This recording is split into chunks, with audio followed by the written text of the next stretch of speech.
All right. How's everybody doing tonight? My name is Anthony Brian Logan, and you're watching and/or listening to ABL Live. Thank y'all for joining. You could be almost anywhere in the world, but you're right here with me live on the show, and I appreciate y'all for that. If you enjoyed what you have heard so far on the channel, if you enjoy the channel in general, please give the video a thumbs up. Also, like the video, share the video, do all that good stuff. We got quite a few things going on. We got a whole lot happening. We got to talk about Coca-Cola and the lesson plan being removed from LinkedIn. I got to say I like that. I definitely did like that. I appreciate the fact that they did that. They went ahead and removed that whole thing. That's one down, thousands more to go. Also, somehow the flu has not really invaded England. Not one case, no cases, 0 cases of the flu in the entirety of England in 2021. How was that possible?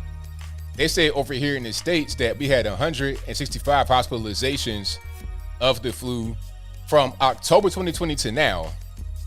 But last flu season, we had 400,000 hospitalizations. How is it possible? It's almost like they're lumping in one virus with another. But hey, I never claimed to be Albert Einstein. I'm not the smartest guy in the world, but I'm just saying. It seems like just putting everything in one pot. The common cold, the flu, the C virus, whatever. And rather than going towards the least harmful thing, they go to the most harmful thing. We'll talk about all those things and more on tonight's episode of ABL Live. And I thank y'all for joining again tonight. You guys are the best audience anywhere on the internet, and I definitely couldn't do it without you. If you like the video, please share it. Do all that good stuff. That'll help me out tremendously. That'll help me out a whole lot. And we got a whole lot going on. If my sound is good, I changed the sound a little bit. I have a different mixer, so if my sound is weird at any point in time, please let me know. But we're going to keep on rocking and rolling. We got a whole lot going on. We're talking about the flu in England, Coca-Cola. We're talking about quite a few things. What else we got going on? The containers versus the cage. That's going to be, that's a hilarious topic right there. The Muppet Show having the trigger warning out in front of it. So if you're watching this family show with puppets, what they call them Muppets, then you may need a trigger warning because it could be some harmful things ahead of you.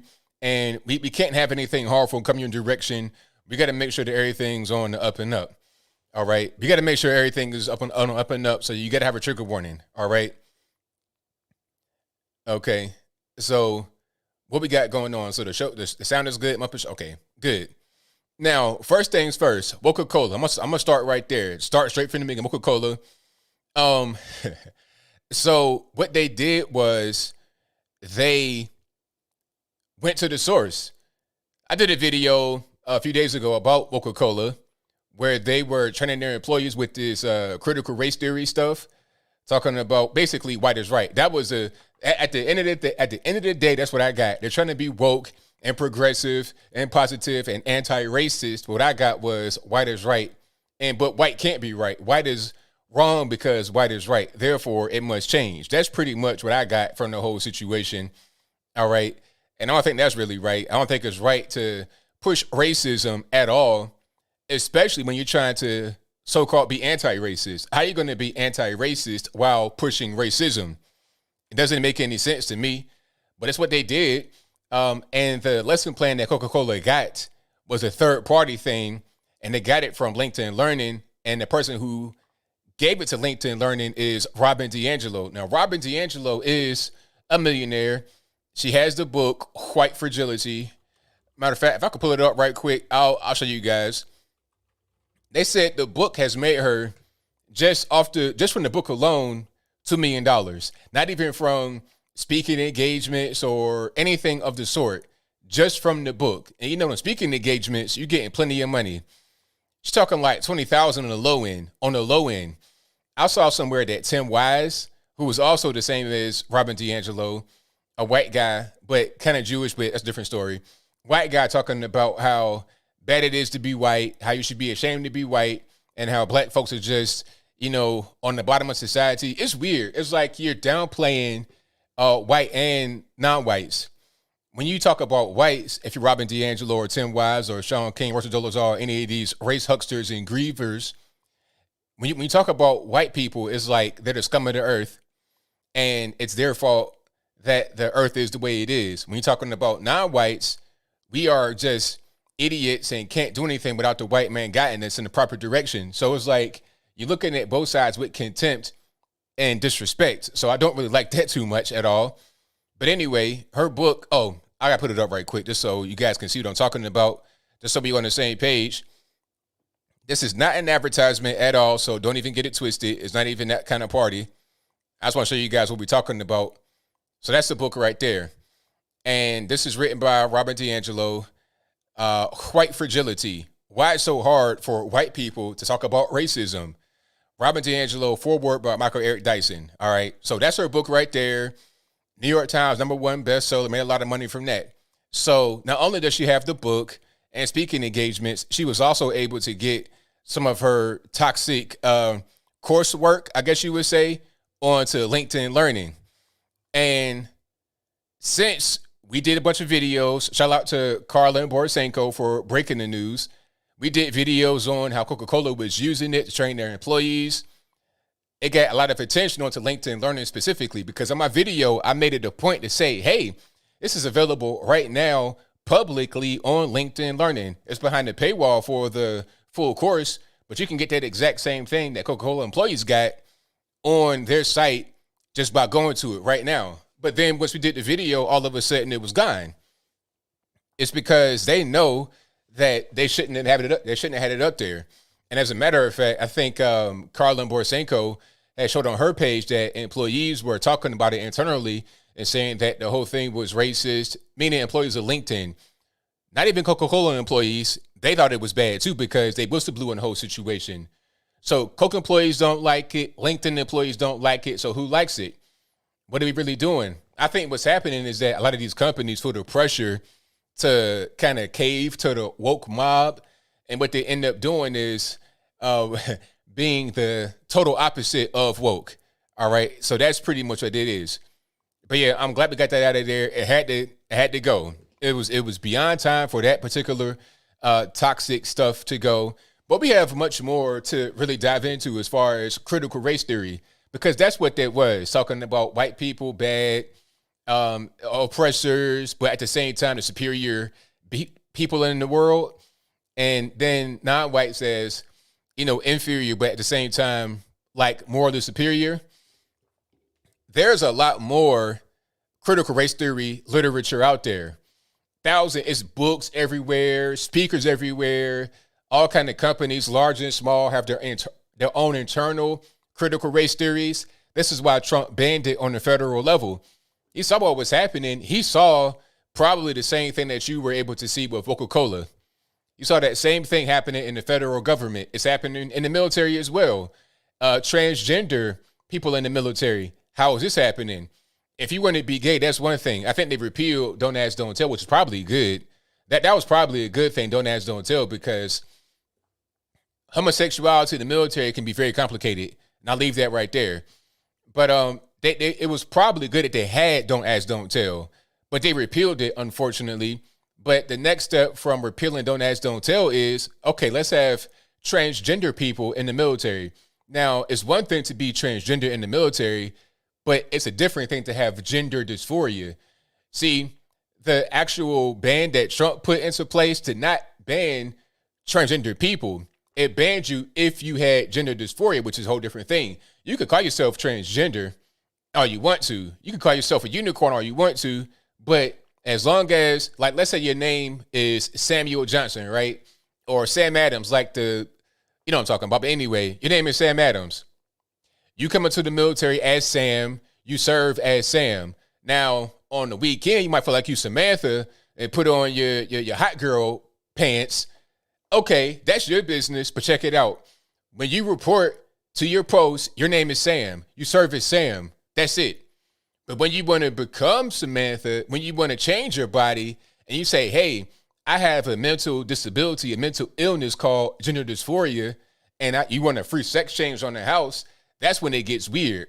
That's when it gets weird because you're talking about military preparedness. The readiness of the force is going to be compromised because at any point in time, you could be called to battle. You could be an officer or whatever. And if I'm wrong, please let me know in the comments. I'm not military, so maybe I'm just wrong. But if you're in the military, you have to be ready to be ready. And if you're transgender and you're having a sex change, you're not ready to be ready. So it's a taxpayer expense. It affects the preparedness of the force. It's complications going on. Then it becomes the military is like a sex change mill. Guys and girls would enlist just for the free sex change, and after a little while, they would just go ahead and just back out. They leave the force because all they wanted to do was get the free sex change. That's it. They get paid for a little while to serve, get the free sex change, and bounce. So the whole thing was to ban that situation. But it started with Don't Ask, Don't Tell being repealed. And then here comes the Biden administration talking about, oh, you could be whatever you want to be.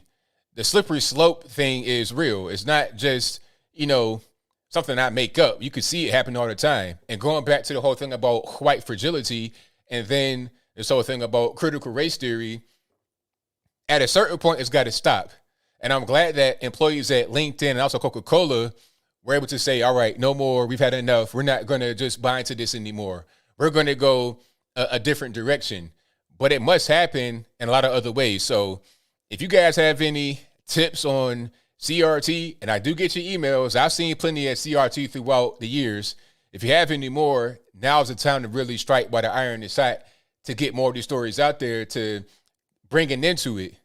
Because that's what ended it. If it was not for our videos and for the exposure and for the bad PR, that lesson would still be up. But like I said, that's just one of thousands, and we got to start somewhere. That's part of fighting back. When we say fighting back, that's what we mean. We don't mean going out there and punching the old lady in the head. We're talking about, putting pressure on companies and letting them know that we don't appreciate racism. We don't appreciate race stuff being pushed on us. Like I said in my video, if a person wants to be racist or whatever they want to be, they have the right. They can do that in their own time. But when it comes to the workplace, you can't do that. When it comes to employees being forced racism by their employer or even being exposed to it, that's not right. Because Coke put out a statement talking about, oh, well, the lesson wasn't mandatory and we didn't develop it. It's lawyer speak. All right. So you have a diversity and inclusion training session, and then they just put on the board Robin DiAngelo stuff, and you just there sitting through it. Now, they could say it's not mandatory, but how that goes. It really is, just like in a mandatory overtime. But if you don't do the overtime, then it's a problem. But anyway, it's a kind of culture that putting things like that out there, the critical race theory, it's a culture that it breeds. I don't think the general public wants that at all. So shout out to y'all for making that whole thing just go by the wayside. Oh yeah, Chris, she's made a lot of money. Let me tell you something about race hucksters. They get plenty of money. And this has been going on for hundreds of years. Booker T. Washington said it the best.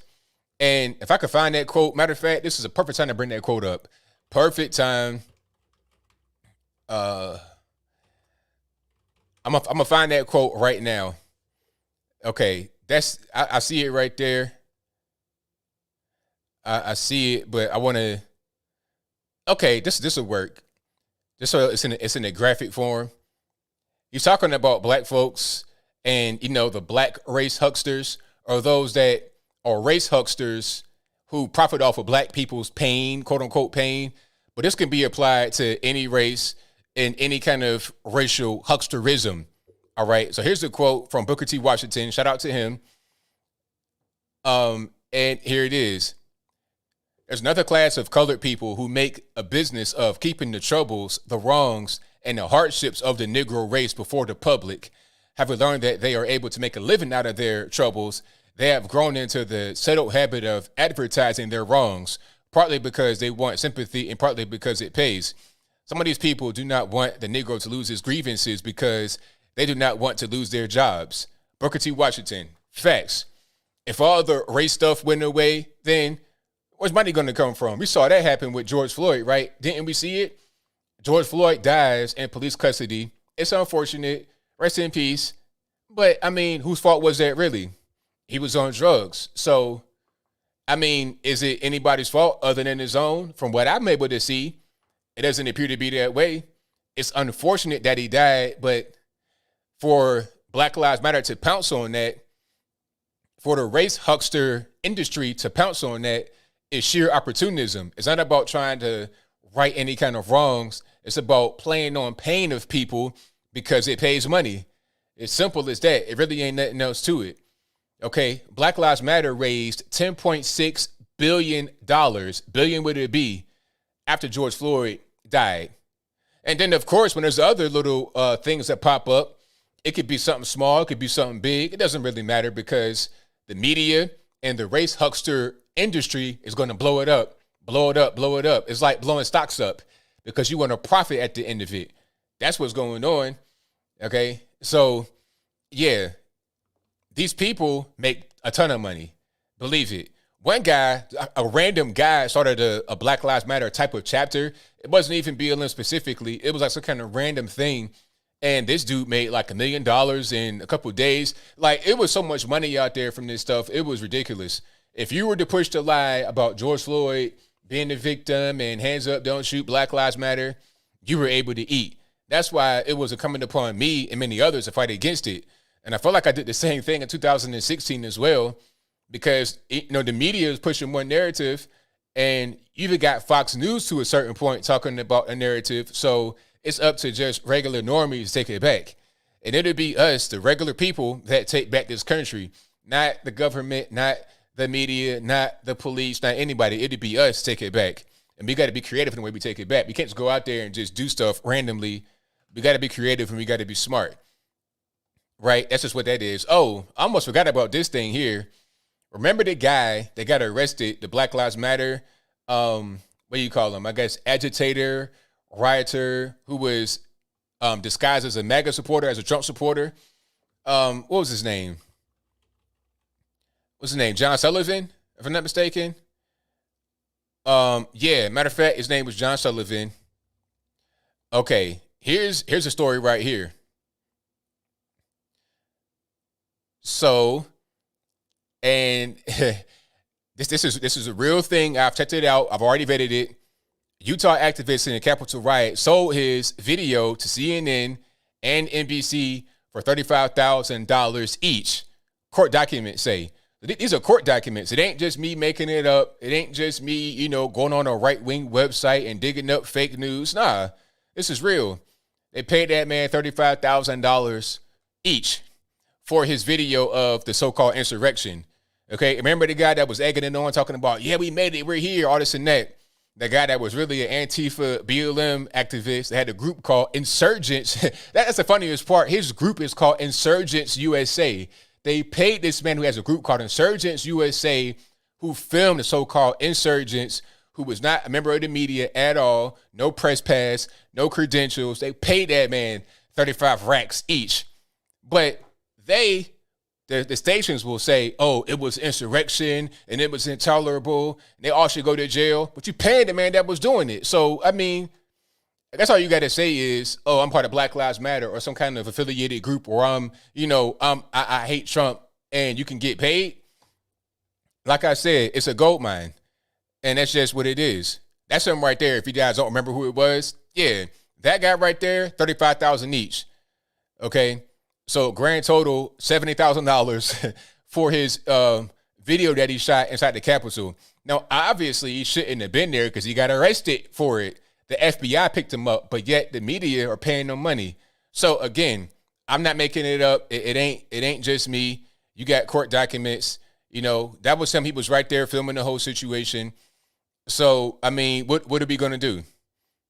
These people, they have no moral compass. They just do whatever they want, and they capitalize on racial grievances. They capitalize on it. Oh, it's an insurgents, and it was terrible. Yet they're paying this man for the footage. And why are they paying them? Because they're going to air the footage.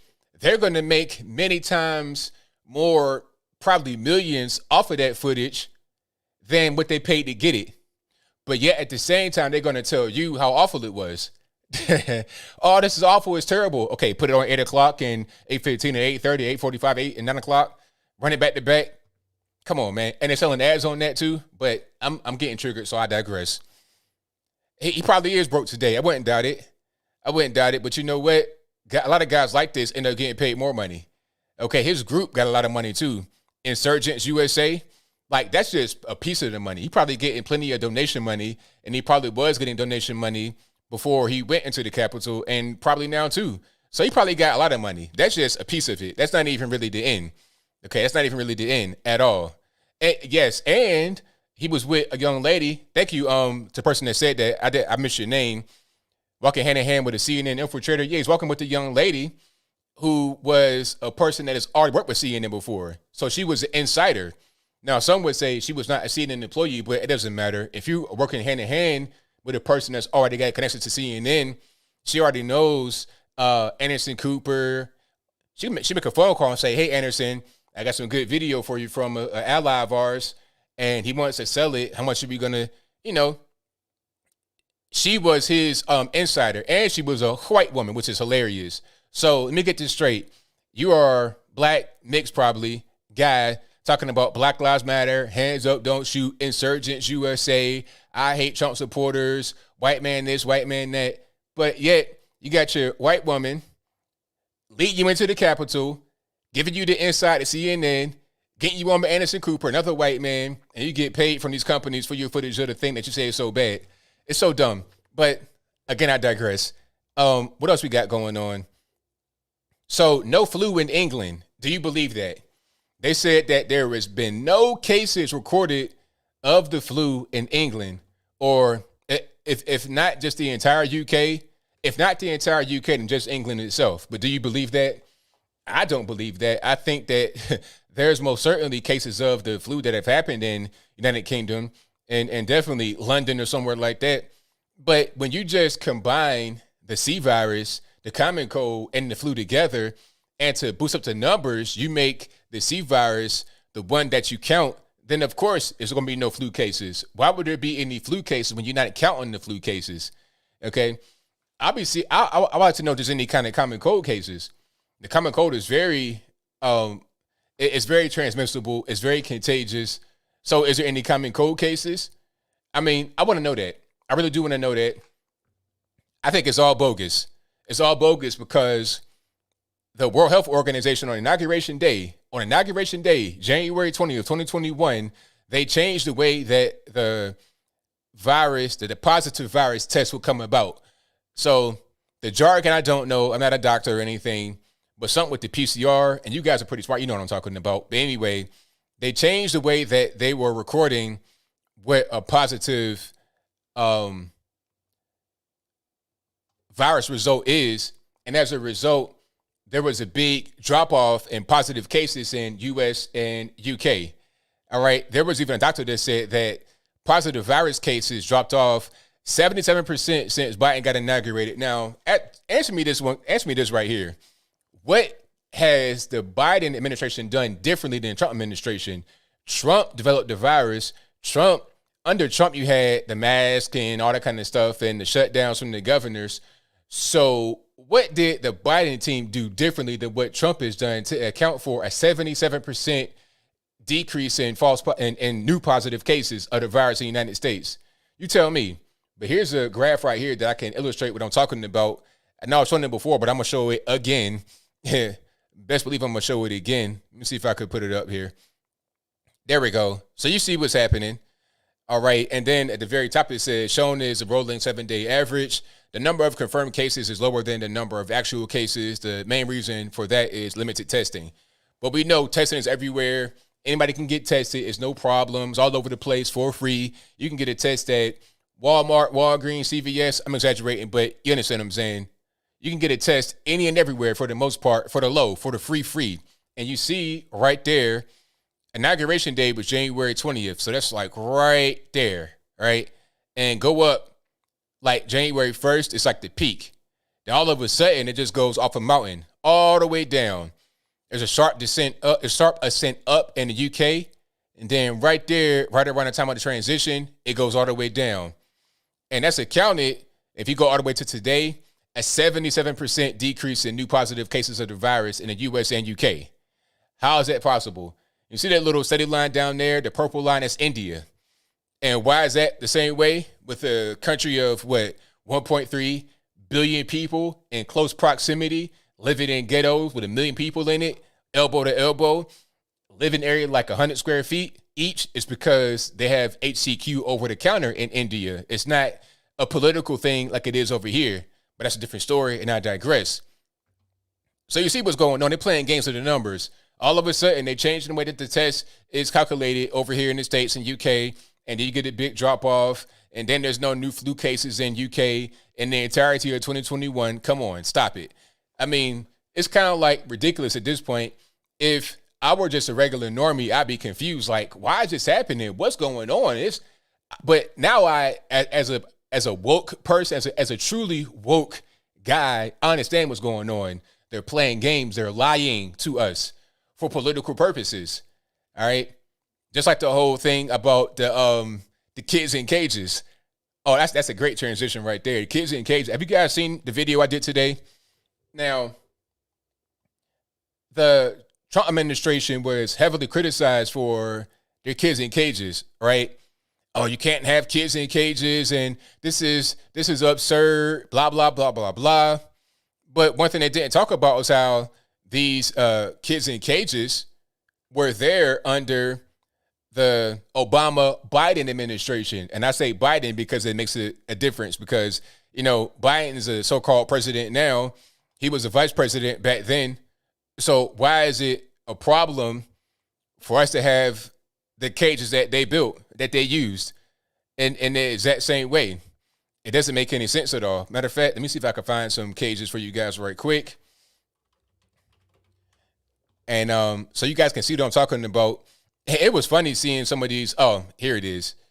Here we go. It was funny seeing some of these publications use these old pictures that I already seen before, talking about, oh, these are the kids in the cages. Hold on. Here it is right here.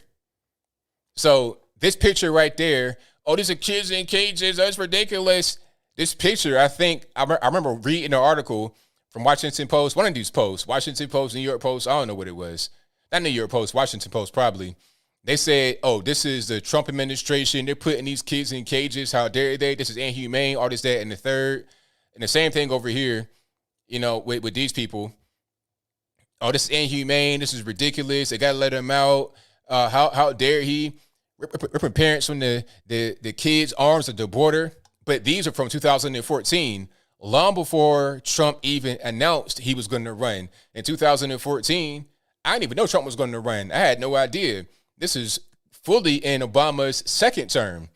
And he had been doing this for quite a while before this picture was taken. So what's the problem? Now it's a problem because Trump's in there. But before, when the picture was taken, it was not a problem. Jay Johnson, the DHS secretary under Obama, toured the so-called cages when Obama was the president, and it wasn't a problem. Okay, he's photographed in the actual facilities at the border, and it's not an issue. Now, Trump actually closed some of these places because he reduced the amount of people coming to the border. If you know that you can't just go in there, do whatever you want to do, ICE is deporting, we're not going to do no amnesty, it reduces the incentive to come. So you're not going to come over there. So you're going to have less of a need for the border facilities. Because, the way that they try to be humane, like if it's me, I wouldn't be humane. I'll say, look, if you come to the border, go back to wherever you came. If you're thirsty, I can't do nothing for you. That's your fault. Figure it out. But anyway, they want to be humane. So when they come to the border and they're 85 deep, they put them in a little facility temporarily before they either deport them back to where they came or they let them into the interior of the country. That's usually how it works. But what Obama did was he put them in a facility, a lot of them because they come in big waves because it was catch and release under Obama. You get caught right there. You go in the cage for a minute. Not a cage, just like a fenced in area, like a big warehouse with 1,000-foot ceilings with fences. But anyway, you put them in there for a minute and then you send them to the interior of the country. But Trump was having less of them come to the border, and he would deport you sometimes. But anyway, Trump closed a lot of these areas, and Biden reopened these same places. But now, rather than calling them the cages and inhumane and ridiculous and, they're migration detention centers, temporary holding facilities. And the funniest thing was seeing Jen Psaki try to justify the new thing they got now, which is the containers. Now, I've not seen these before. I feel like they're new, but they might not be new. If they've been around for a while at the so-called detention center, you guys let me know. But I've not seen these before. I'm going to put them on the screen right quick because you didn't see it. So this little doohickey right here is what they have now at a border facility. So this is, in reality, a storage container. They've fixed it up to be like a office type of thing. But these are where the kids are at now. The so-called kids in cages. Now they got this now. Okay, so they have a little AC unit on it. I'm not really sure about any kind of plumbing. I'm seeing something back here, but it looks like AC or power. I don't know about plumbing or water or heat or electric, but that's a different story. So you see the little door on it, a little light, and it has windows, quote unquote windows with some bars on it. It's not very uncaged like to me. It's like a cage, like a jail cell to me, but now that's what they're in. Okay. And the funny part is seeing, Washington Post and other places try to really just downplay that, talking about it's not really a big deal. Matter of fact, let me pull that up because that was funny. There was a tweet that featured that, similar picture to that, and it was saying that it wasn't really that bad. All right, so let's check it out right here. All right, and there it is. First migrant facility for children opens under Biden. And you see the same thing I just showed you right there. Washington Post, blue check, verified everything. Now, if this were Donald Trump, kids in cages, inhumane, depose him, get him, impeach him, this would be impeachable offense right here. And they're trying to say, oh, it's not like that. Yes, it is like that.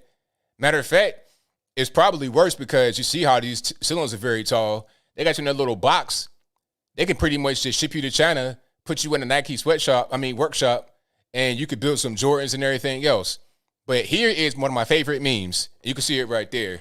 You got the Winnie the Pooh character looking just real relaxed and chill, not even really excited, regular t-shirt. And right next to him, it says kids in cages. And then you have Winnie the Pooh with, the kind of smug wine drinker look with his suit on, suit and tie, dinner jacket, talking about unaccompanied migrant children in overflow facilities. That is what's going on. And Jen Psaki was really struggling to explain the difference between a cage and an overflow facility or a container or whatever they're doing right now. But that's all politics. That's how I know that all the outrage behind this is bogus, because it didn't say anything about it under Obama. Then they screeched about it under Trump. The same exact place. Like the place talking about right now, I think was closed under Trump that Obama used. And then Biden is reopening it because they're going back to the same policy they had under Obama, catch and release. And with catch and release, you're going to have more of an influx of people that come because they're going to be attracted to that particular place because they want to get into the country. They don't care about getting caught because they're going to be catch and release. They're not going to get deported. Usually they won't get deported. Although they have done quite a few deportations. The liberals are mad about that, but hey, you get what you ask for. You get what you vote for. Don't get mad. Figure out a way to do something better. How about that? All right. But yeah, shout out to all the kids in the cages, all the kids in the storage containers. Hey man, if the cage starts moving, if the container starts moving and you hear it beep, beep, hey man, you getting loaded onto a boat, man. Get off. Okay. We know what boats are like. You don't want to get on no boat, man. So get off. Get out of the container if you can, because you about to get put on a boat and they won't find you no more. You be in the outskirts of China somewhere in a camp built in big rocks, little rocks. You don't want to do that, making rare earth minerals and stuff like that. But I'll move on. Yeah, if you hear that forklift, man, get out if you can. Try to escape. Scream, yell, get on your cell phone, make a TikTok, do something, man. But anyway, so now we've gotten to the stage of life where we're so triggered, we're so butthurt and upset at everything. We got to put disclaimers on the Muppet Show. Okay, now that's kind of like beyond my age range. The Muppet Show, I was, an 80s baby. So the baby show of that was my thing. Muppet Babies, that was my version. Muppet Show was a little bit earlier than me, but it was the same kind of premise. You got puppets. It's kind of a family show, and it's just fun show to watch, right? Clean for the most part, but kind of just, you can watch that with your kids that's like 8, 9 years old, and it's fine. So now they have disclaimers in front of 18 of those shows. And they're talking about things like, there's one episode where there was a musical guest, Johnny Cash, and he was singing in front of a Confederate flag and an American flag together. So you might need to get warned for that. Things are culturally insensitive, and it might trigger you, all this, that, and the third. Some of the things, like for some of the other Disney Plus stuff, it could be considered as racist, but at the same time, it's like, okay, come on. I'm seeing plenty more offensive content whenever I watch television, which I don't watch that much because it's just so ridiculous. There's so many things on TV that are crazy. Like they're showing people's butts on TV that's not clothed. It's like, I'm not really trying to see somebody's butt on TV, but I guess you could show that now. People cussing, saying sugar, honey, iced tea, all that good stuff. It's like, wait a minute, I'm watching CNN or Fox. I'm not trying to hear somebody be cussing. This ain't Def Comedy Jam. Why you got this dude from Vanity Fair cursing on television about Trump?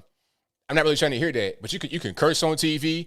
You can show nudity on TV. You can show pretty much whatever, but I need to get a trigger warning for a so-called racist cartoon. How about this? Maybe I'm not soft. Maybe I'm an adult, and maybe if I want to watch that, I should be able to watch that. And if I got kids, I can just tell them what's going on. All right. And you know what? Matter of fact, how about this? How about rather than a trigger warning for old so-called racist cartoons, give me a trigger warning for my child's education. You got kids going to school learning about transgenderism, sex positions, all kind of stuff like that. Maybe a child does not need to know about that kind of stuff. So let's put a trigger warning where it's supposed to go. How about that? But anyway, so Muppet Babies, you have trigger warnings before some of the shows. Let me see if I can find a tweet where it had some of the things broken down. All right. Okay, now this, matter of fact, no, hold on. I think I can find, okay, here's a list. Here's a list, and it has some of the things on it. This is on Reddit. It's probably kind of small to see, but I'm going to just read some of them right here. So things about Native Americans, Gonzalez and Yolanda, I don't know. Things about gypsies violin, fortune tellers, more Native American stuff. Oh, Arab Muppets drilling for oil, the witch doctors. So anything that refers to different cultures aside from, I guess, white American things is seen as insensitive. But it's like, you know what? The funny part about these wokesters is that when they try to be non-racist, they end up being racist. Why must you think that non-white cultures are going to be offended when you show them on TV?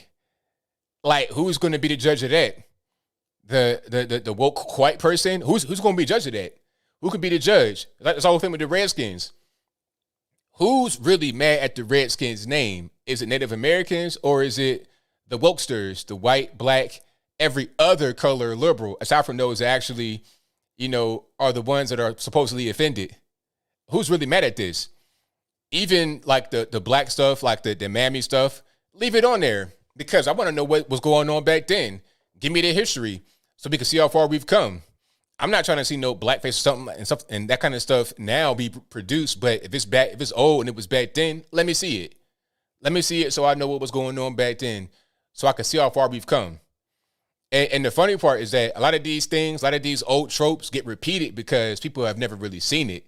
They've been sheltered from it. They've been shielded from it, so they don't even know what's going on. They don't know what's offensive and what's not offensive because they've not seen the things in the past. Okay, they've heard about blackface and the mammy, maybe, but they don't know what it is. They've never seen it before. So show everything, keep everything out there.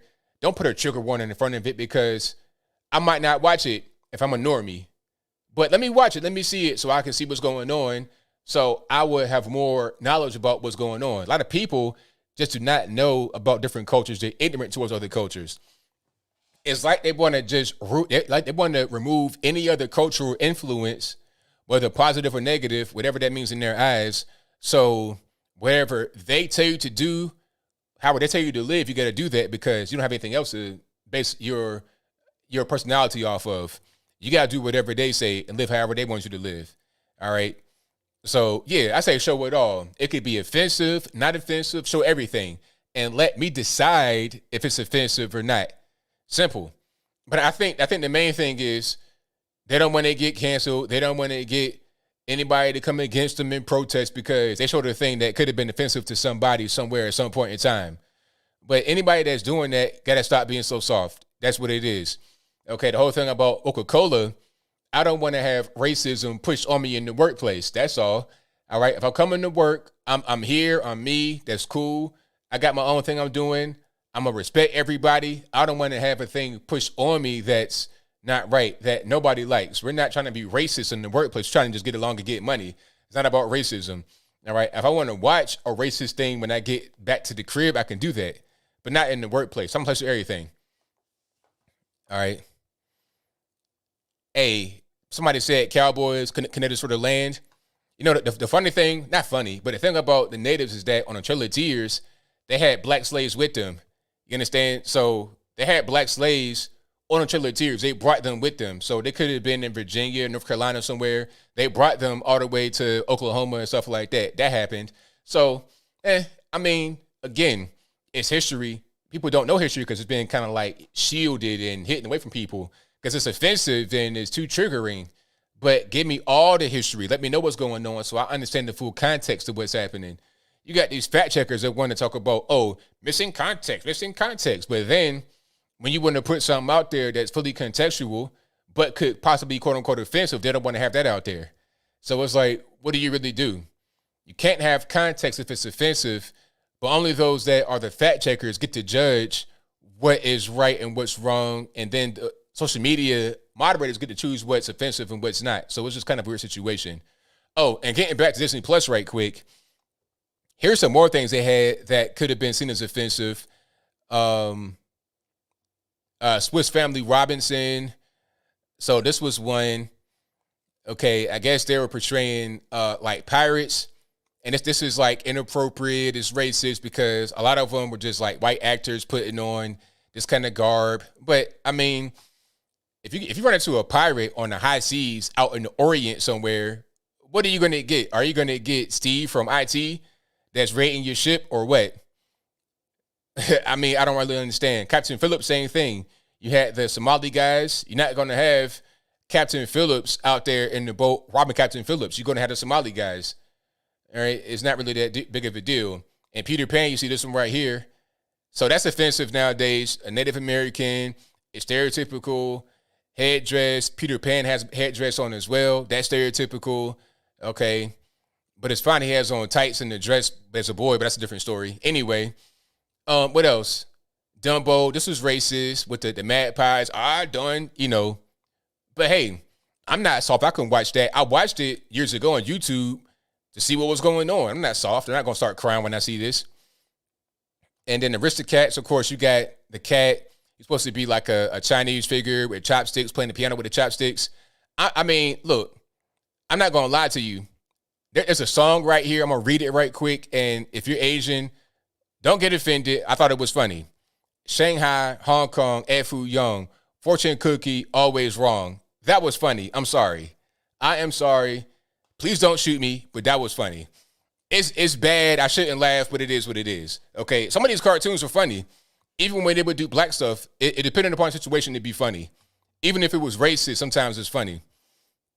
That's just me. But those are some of the things right there you can't show anymore, or you got to have a trigger warning before you see on Disney Plus. And Disney Plus, I had no idea that was that big. 100 million subscribers on Disney Plus. I had no idea. I don't really watch TV like that. I don't have Disney Plus or Netflix, so I had no idea. I'm out of the loop. All I have is YouTube TV, and that's it. I don't have any other service. I have Sirius XM for my car, but that's it. I don't have anything else, so I don't know what's really going on. Disney Plus, ESPN Plus, all these pluses, minuses. I don't understand what's. I'm like an old man, basically. But I digress. Let me see what else we got going on. Oh, Ro Khanna. Now, Ro Khanna, the California Democrat, he says, hey, if you can't pay the minimum wage at $15 an hour, you shouldn't even be in business. We don't want you anymore. If you can't afford to pay that amount of money, $15 an hour, we don't want you. Now, that's very elitist for him to say that, because there's a lot of guys and girls out here trying to get something going, trying to make something happen, and they cannot afford that high amount of money for minimum wage. So what are you going to tell them? Oh, well, should have got something into a different business, go out here, sell dope, get a pack.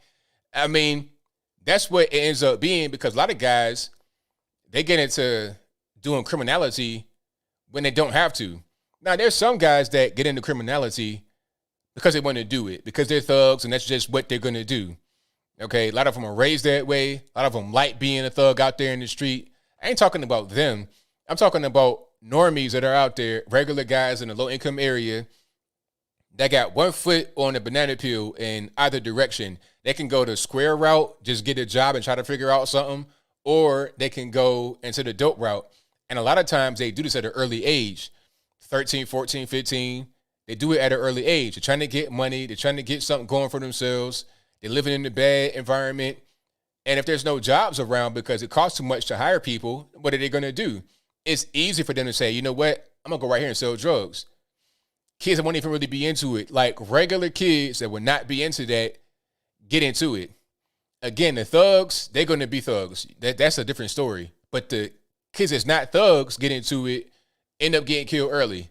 That's kind of how I see things happening. However, if you had a lower minimum wage or no minimum wage, these kids will go out there and get into the street life when they don't have to get into the street life and go out there and work. They can be the nerd, they can be the square in peace. I'd rather would have a kid in the low-income area work $5 an hour at McDonald's than to have no job or to be tempted to go out there and do something you shouldn't be doing. You know, stealing something, little stuff. It starts small. Oh, I stole something from the store. I stole a honey bun. I stole this, I stole that. Then it becomes, okay, I stole a bike. I stole, you're stealing stuff. Then it becomes, okay, I'm stealing it. I'm selling it. I'm flipping. Then it becomes, okay, I got a little bit of weed over here. Now you were a career criminal. However, if you were to start at age 14, 15, 16, working a job for a low amount of money, you gain skills, you gain a work ethic, you become more of a square kind of guy, a good guy. You want to be a square. You don't want to be out there in the street banging. You don't want that at all, because you're going to end up dead early or locked up for a long time, paralyzed. I know guys that's been that been locked up a long time, guys that are dead, guys that have been paralyzed, get shot one time, and it's a wrap. All right? You driving your car with a cane, pushing the pedals. That's a different story. So you can get into a lower paid job, work your way up. You're 15 years old, flipping burgers in McDonald's, $5 an hour. Then you go off, go to a trade school, go to college, just start working. You get paid more and more and more. That's how it works. You're not going to start off making a large amount of money. But the problem is when you have a very high wage like that, that kid cannot get onto that first ladder, because you're going to have adults working them jobs at $15 an hour. If I am an employer, why would I hire a little man from 115th with no experience, with rough around the edges?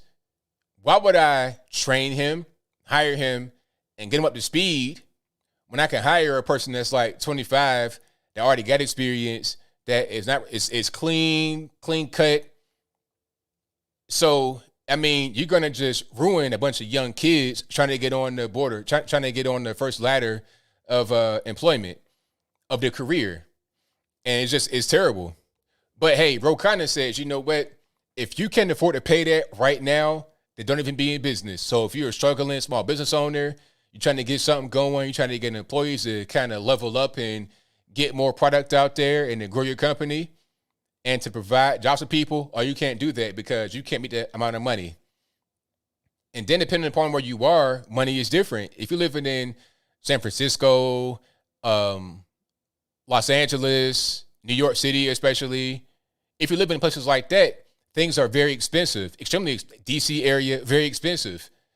Trying to pay for rent on a house or apartment, good luck with that. I'm hearing like New York, you're talking about $2,000 on the low end for an apartment in the hood. For Brooklyn, it's like $2,000 for rent. In a bando almost with flying roaches and pet rats, free pet rats. You can get a whole estate mortgage for that kind of money out here in the South, depending upon where you are. In New York City, you live in an apartment with pet roaches and rats for that amount of money. So the money that you get paid is different. The jobs are different. The industry is different. People are just kind of silly when it comes to that. They don't understand this whole thing. Guys like Ro Khanna, the politician, may understand what's happening. He may have an ulterior motive. His motive may be to depress employment so you're more reliant upon the state. Oh, I can't find a job. I can't do anything. You're begging for your check, for your next stimmy check. Can I get my check, please? Because the jobs have been depressed. It wouldn't be a big demand for the stimulus if you were able to get a job. Okay, and they're shutting down stuff with the virus regulations, and then higher minimum wage is going to kill everything off. So it's going to be less of a middle class. You're going to have those that got a bunch of money and they're good to go, and those that don't have it. They're trying to hustle every day, hand to mouth. That's what they want. They don't want the middle of the road people that make everything operate, that run the business, that really spend the money, and they don't want that. They want you to either have a bunch of money and tax you to death, or to be a serf, a peasant to the state. And I know you guys don't want that at all. So that's what that is. That's a funny chat right there. But thank you all for being here. Definitely appreciate you guys. We're going to get super chats right quick, and then we get to the calls. You already know what time it is, how the show goes. We get your super chats, calls, and then we keep on rocking and rolling. All right, stimmy check. Where's stimmy check at? I have no idea. You got to ask Jen Psaki. Where does stimmy check at? Circle back. Hey, man, if she says that, then it's pretty much a wrap. You're not going to get a stimmy check. You probably won't get it until sometime like in the spring, they said, like April, May. I don't know when you're going to get it. At this point, you might get one more check and that's it. But in reality, to be serious, there shouldn't be a demand for the check more than there's a demand to have business back to normal. Because that's ultimately what's going to put us back on, that's the most important thing. If everything is still messed up and the economy is depressed because of the virus regulations, you're going to need more and more of these checks. And at a certain point, it's going to be like, all right, what are we doing? We're spending too much money. The debt is skyrocketing. They keep printing more and more and more money. What are we going to do when at a certain point the debt comes due? When inflation becomes too obvious to ignore, what are we going to do at that point? I don't know. Geometry is racist. Hilarious. That's funny. All right. We got some more here. Some more super chats. Let's get to them. Shout out to Matthew, who says, good to see you on Stream ABL. Chat was getting anxious about your live stream because of Biden's prophecy on black people in the internet. Yeah, I was told that if I was a black person, I can't use the internet. So, yeah, I was kind of concerned, too. Like, can I not do this? Like, what's really going on? Shout out to Apu Bakar, All Puff Daddy, who says, ABL, great video on Muppet trigger warnings. Why would liberals think that Dr. Teeth, who is green, resembles black folk just because he has a gold tooth? Maybe it's because liberals are bigots. Of course. Yes, they're bigots. Everything is about race, and they assume a thing to be racist when nothing is even close to being that, but they assume it because it's how they do anyway. Apu says, ABL, you were great on RT, Queen of England. Thank you. I agree actors should resemble historical characters, but Harry Shearer, who is white, will no longer voice Dr. Hibbert, a black character on The Simpsons. Thoughts? I may do a video on that. I had no idea who the voice actor was for Dr. Hibbert. No idea at all, okay? So to me, it wasn't even a big deal. This is a cartoon. This is not a reality show at all. Dr. Hibbert is not a real person, so it doesn't really matter who voices the character. I had no idea. I think Bart is voiced by a woman, if I'm not mistaken. I don't really care. I mean, the voice is done well. That's what matters the most. All right. It's just like playing a video game. Kratos from God of War was voiced by the guy who played Kyle on Living Single, T.C. Carson. And then it became the guy who played Tal C on that show. I forget what it's called, but you guys know what I'm talking about. Christopher Judge. So Christopher Judge is not a demigod from Greek mythology. So, you see what I'm saying? It's not really a big deal to me when you're talking about fictional characters, but a real person, the Queen of England, an historical figure, come on, let's stop playing games here. Like, Hamilton the same way. I don't like Hamilton. I don't like all of this stuff that tries to, like, wokeify history. Let's just call history what it was rather than trying to just, and the crazy part is, in the future, when you keep doing things like this, they'll be like, oh, was the Queen of England black? I don't really know because old girl from Jamaica played her in a movie. That's kind of how they operate. Stargate, thank you. Stargate. SG1, if I'm not mistaken. Right. So, yeah. And Uncle Phil did Shredder. That's right. Uncle Phil from The Fresh Prince, James Avery, he did Shredder in the Turtles cartoon at TMNT. Yep. So, the fictional characters are really irrelevant when you're talking about who voices them, who plays them. But a real person, let's just get a more accurate representation. They're talking about Cleopatra. Cleopatra was Greek. Cleopatra was not looking like me in the face. That's just not what it was. She's Greek. Not Giannis Antetokounmpo Greek, who's really a Nigerian that came to Greece as an immigrant. I'm talking about Greek, ethnic Greek. All right. Shout out to Tyrannius, who says, why do these people want to sissified the military? Seems counterproductive to the purpose of the military. Exactly. You want to have a military that's prepared, that's ready to go out there and battle if need be. Why have all this woke stuff in it? They're trying to be woke and they're trying to be inclusive. All they're really going to do is just make the military less prepared. All right. Matthew says, you reading Booker T. Washington's quote made me think how BLM and race hustlers like D'Angelo, Talcum X, Abram X, Kendi, and Al Sharpton will need another George Floyd sacrifice in 2021. Oh, yeah, exactly. They do that whenever they need to do it. Because sometimes there's a death you could put into the George Floyd category, but since it's not time, it's not election time yet, it's not going to be, don't push that button. But when they need it, they push the button, and then it becomes a whole big thing they can raise money on and try to change the outcome of the election. That's what happens. All right. Let me see. Ian Kenny says, I'm curious as to why you don't cover the World Economic Forum and the Great Reset, the number one thing that will affect the world in the near future. It's not really my wheelhouse, honestly. I need to look more into that before I make a video on it. I don't want to do a thing about a thing I'm not really familiar with totally, because I don't want to just start talking and not know what I'm talking about. Apu says, are liberals woefully ignorant or just really psychotic liars when it comes to their hypocrisy on border policy, especially the new shipping containers? It's just psychotic liars. Psychotic liars, hypocrites. They circle the wagons around themselves to prevent any problems from coming their way. They don't really care when they do a thing, but when you do something, it's a problem. That's all. Because the same so-called cages were around under Obama Biden. Not a word was said, not a peep was spoken. But then when Trump just continued their whole thing that they were doing, then it became a problem because it's Trump, because he's a conservative. And that's the enemy, right? But then when Biden does it, again, it's radio silence. That's how they operate. Justice Smith says, Governor Reeves here in Mississippi said people who got both vaccine shots won't have to wear a mask anymore. Well, hey, there it is. You're wrong. Thank you for your donation with the hippos. Shout out to COTU, who says all about open borders and votes. Correct. Because they also want to make them, get them amnesty. 30 million illegal aliens amnesty. That's going to be a death knell for the for the white community and the black community. Shout out to Charles Turner Jr., who says critical race theory is stomped down, stone cold communist garbage that should be immediately abolished. It will only create resentment. There you go. Apu says Saturday, February 20th, live stream ABL love commentary about Meet the Fockers video about home invasion. When you do a video on Black on Asian relations, I may do that because people are saying that it's some kind of new phenomenon about Asians and blacks having some kind of issue. That ain't nothing new.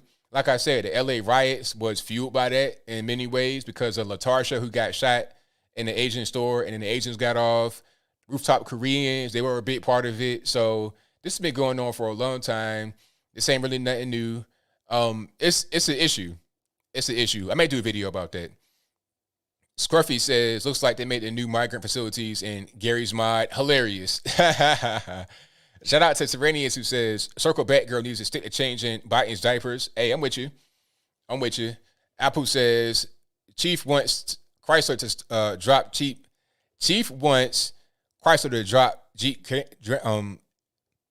Okay, can I read today? Chief wants Chrysler to drop Jeep Cherokee. Thoughts? I have no idea. I have no idea. Math Prodigy says, just get in there. Just get there, son, and you will have 4 years in the trailer. That's a long time. You're so good. Just get there. What about those who come here legally?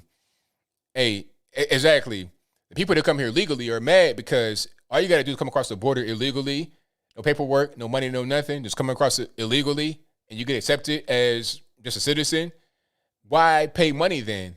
How about I just come over here illegally? It's an easier process, costs less money, and I won't get in trouble. What's the problem? It's unfortunate that it's like that. Shout out to Byron, who says, 2 California Democrats asked cable TV companies to ban conservative news media because they spread false information, conspiracy theories, etc. This is like communism, in my humble opinion. Yeah, it's just the same thing. Like, I've seen the liberal stations get on TV and apologize for doing just that. Oh, we're sorry for what we did, and that was improper. And maybe I'm wrong about this, guys, but I think that I'm right. I remember distinctly for how many years? 4 years, 5 years, the liberal media all keyed in on Russia, Russia, Russia, Russia this, Russia that, Russia collusion. They stole the election. They took the election. Without Russia, I'd be the president. I'm about Hillary Clinton. I'd be the president. But they did an investigation. It lasted 3 years, took $40 million, 500 subpoenas, and they found nothing. Zero, zilch, nada. But they can say that, and it's fine. It's not seen as election interference. But when we say, look at the, mail-in voting, oh, you're conspiracy theorists and you're trying to interfere with the election. What? So when you do it for years, it's fine. If I do it for a day, then I'm an insurrectionist. Oh, okay. Got it. It's so phony. It's so fake. That's why whenever I see that, I just kind of laugh a little bit, but it's not funny. Shout out to Orlando, who says, the Swedish chef triggered all of Sweden. No.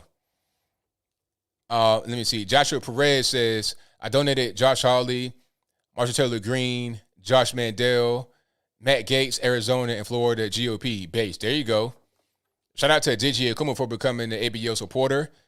Justice Smith says, why don't people like Super Bowl Jeep commercial? I've not seen that, I don't think.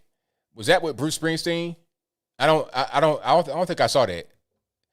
I don't really know. And shout out Joshua again for the donation. Thank you to Digi Akuma, who says, rejoin the Pepsi generation. Coca-Cola won't get a dime from me anymore. Also, thankful Dr. Pepper ain't owned by them. I love that. There you go. Butt versus Windshield says, I can imagine the U.S. ain't nothing but peace and love. And then I can imagine U.S. taking them over because they would never expect it. Chinese proverb. All right, hold on. Get back to where I was. All right, Josh, becoming an ABL superstar. All right, long time. Thank you, man. Thank you to Terry Duca, who says they're taking away Biden's ability to shoot off the nuclear rockets. They should, because it really, Biden is, like I said in the video, he's a Men in Black roach. He's like a husk of a man. He's not really there. Okay, whatever you see from Joe Biden is just not even really real. That's not really him. It's him, but he's not doing anything. He's a patsy, basically. Matthew says, black kids can earn $15 an hour just like smart kids can. Hilarious. Matthew says, genealogy is racist. Charles Hunter Jr. says, being from Washington on the left coast, I can attest to the fact that our very high minimum wage has had a detrimental impact on businesses. Rickety Wrecked says, I need to rewatch the beginning, but how shameful it is to say Neera Tindra is qualified because she is an Asian woman and bum on federal programs. Yeah, I mean, I've not even really been watching this whole thing with Neera Tindra, but apparently she's no good. I don't know a lot about her, but this whole identity thing is just getting so old. It's like, okay, you're Asian, great. Now what else? What else do you have to offer? I don't really care. Thank you to Francis, who says, ABL thoughts on the Kanye situation. It's unfortunate, getting a divorce from his wife, but I don't know a lot about what's happening, so I'm going to say it's unfortunate. Lewis from Spain says, some with much trouble or little peaks of sound. Okay, if it's weird, I'll fix it. Don't even worry about it. Thank you to Rick the Election, who says, hyperinflation #1 nation killer over hashtag impeach Biden. Let me see. Rickety Rex says, many Asian people came here like the Lao people who fled during the Vietnam War due to communism. Some died in refugee camps before coming here. Yeah, there's a lot of that going on. Actual refugees, real refugees, not these economic refugees. They came here seeking a better life. All right. And, I can respect those people, but those that want to come over here just trying to get some money and, they are calling themselves refugees, talking about they're escaping, but really you're not. They're trying to have anchor babies. Like I said it before, there was a young lady, well, not a young lady, a full-grown woman who was pregnant in a migrant caravan, right? There was a camera following her for some reason. She was being recorded for a documentary of sorts. So she gets to the border, literally hops the border, like hopped over a fence while pregnant, had a baby right there, like a day or two later. I'm talking about she timed it perfectly. Couldn't have been no better because baby could have been born right there on a flatbed truck she was riding on, but that's a different story. Anyway, she had the child here. Now you have an anchor baby. All of a sudden, here comes a 4-year-old out the cut and a husband. So rather than just being her by herself coming across, you have an infant, newborn, goo goo gaga baby, anchor baby, a 4-year-old, and a husband, a family of 4 instantly. That's how they do it. That's not right. That's just not right. Okay, people come over here, pay a lot of money. They in refugee camps for years. Like Ilhan Omar is actually a refugee. I give her that. Although she don't appreciate being a refugee and being rescued by us, she was a real refugee. She had fled a conflict in Somalia, was in the camp for like 4 years in Kenya, then came over here with a white family, a Christian family, if I'm not mistaken. And that's how she's here in Minnesota. Because she's an actual refugee, not one of these people that come across the border and just trying to get some money that are not refugees. They look perfectly fine. It was one story where there was a guy who was married in Honduras. He had a decent life down there. He was a fisherman. He had some money. He wasn't some kind of like bum. He took care of the family. Everything was all right. But the mom wanted, she got Hollywood dreams. I don't know what's going on, but she left with, I think one of the kids. She just left. She just bounced. Oh, I'm a single mom and I'm out here by myself. Meanwhile, you had a whole family at home. You left. See, these things go on, but they don't want to talk about that at all. They want to talk about other things that really are irrelevant. So that's kind of what that is. All right. And shout out to my man, Tiger Woods. Hopefully you get well soon. It was a bad wreck, but all that happened was he crashed his car in LA on a notorious road that's kind of topsy-turvy, like a little hill area. He flipped his car, but all he had was like a broken leg or something. He had surgery and he's recovering. So shout out to Tiger Woods. Hopefully everything be all right. We don't want to see you not here anymore like Kobe. I saw that. I was like, man, it's about to be Kobe 2.0. I don't want to see that no more, but he'll be fine. So shout out to Tiger Woods. Hopefully he'll get well soon and get back on track. Golfing and stuff like that, that's secondary issue. He'll do that at a different time. But the focus right now is to get healed up and, be walking and all that kind of good stuff normally. All right. Let's get to the calls. You guys, you already know what time it is. The number to call is 434-658-1220. Again, 434-658-1220. No, he wasn't drunk or nothing like that. He wasn't drunk. It was an accident. No charges are being filed. It was an accident. It happens. I was watching CNN, and they were talking about, it's no surprise because he's always on painkillers. He had all these surgeries. It's like, look, man, you don't know what happened. It could have been an accident. He could have been a hit-and-run victim. You have no idea what's going on. All you know right now, when he said that whole thing about the painkillers, all that was known was that it was an accident and he got injured. That's all that was known. You don't know drunk or painkillers or another car was involved or mechanical failure. You have no idea what's happening. I think they said that because he was not critical of Trump because he got the medal from Trump and he was cool and they went golfing together. So he's the enemy, right? Because he's one of Trump's friends. That's what's going on.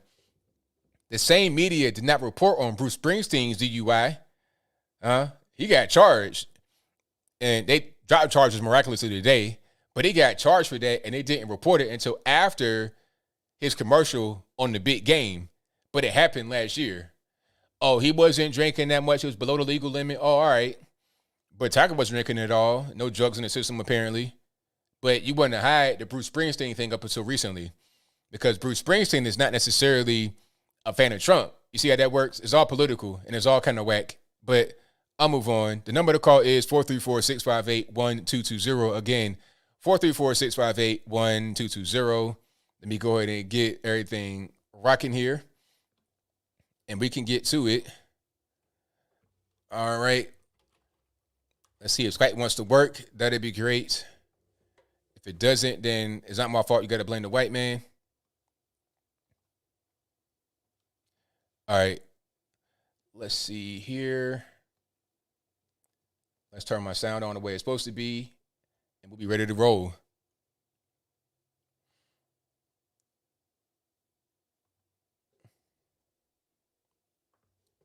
Okay.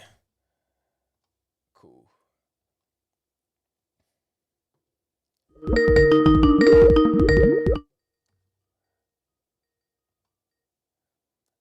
All right, Matt, what's happening? Everything's good. What's going on? Busy working, man. Yeah, man. Hey, whoever came up with Coca-Cola deserves a medal. That's just cracking me up. Hey, I went to Dave and Buster's, and did you hear?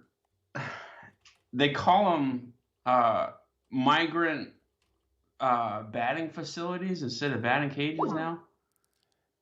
No, seriously?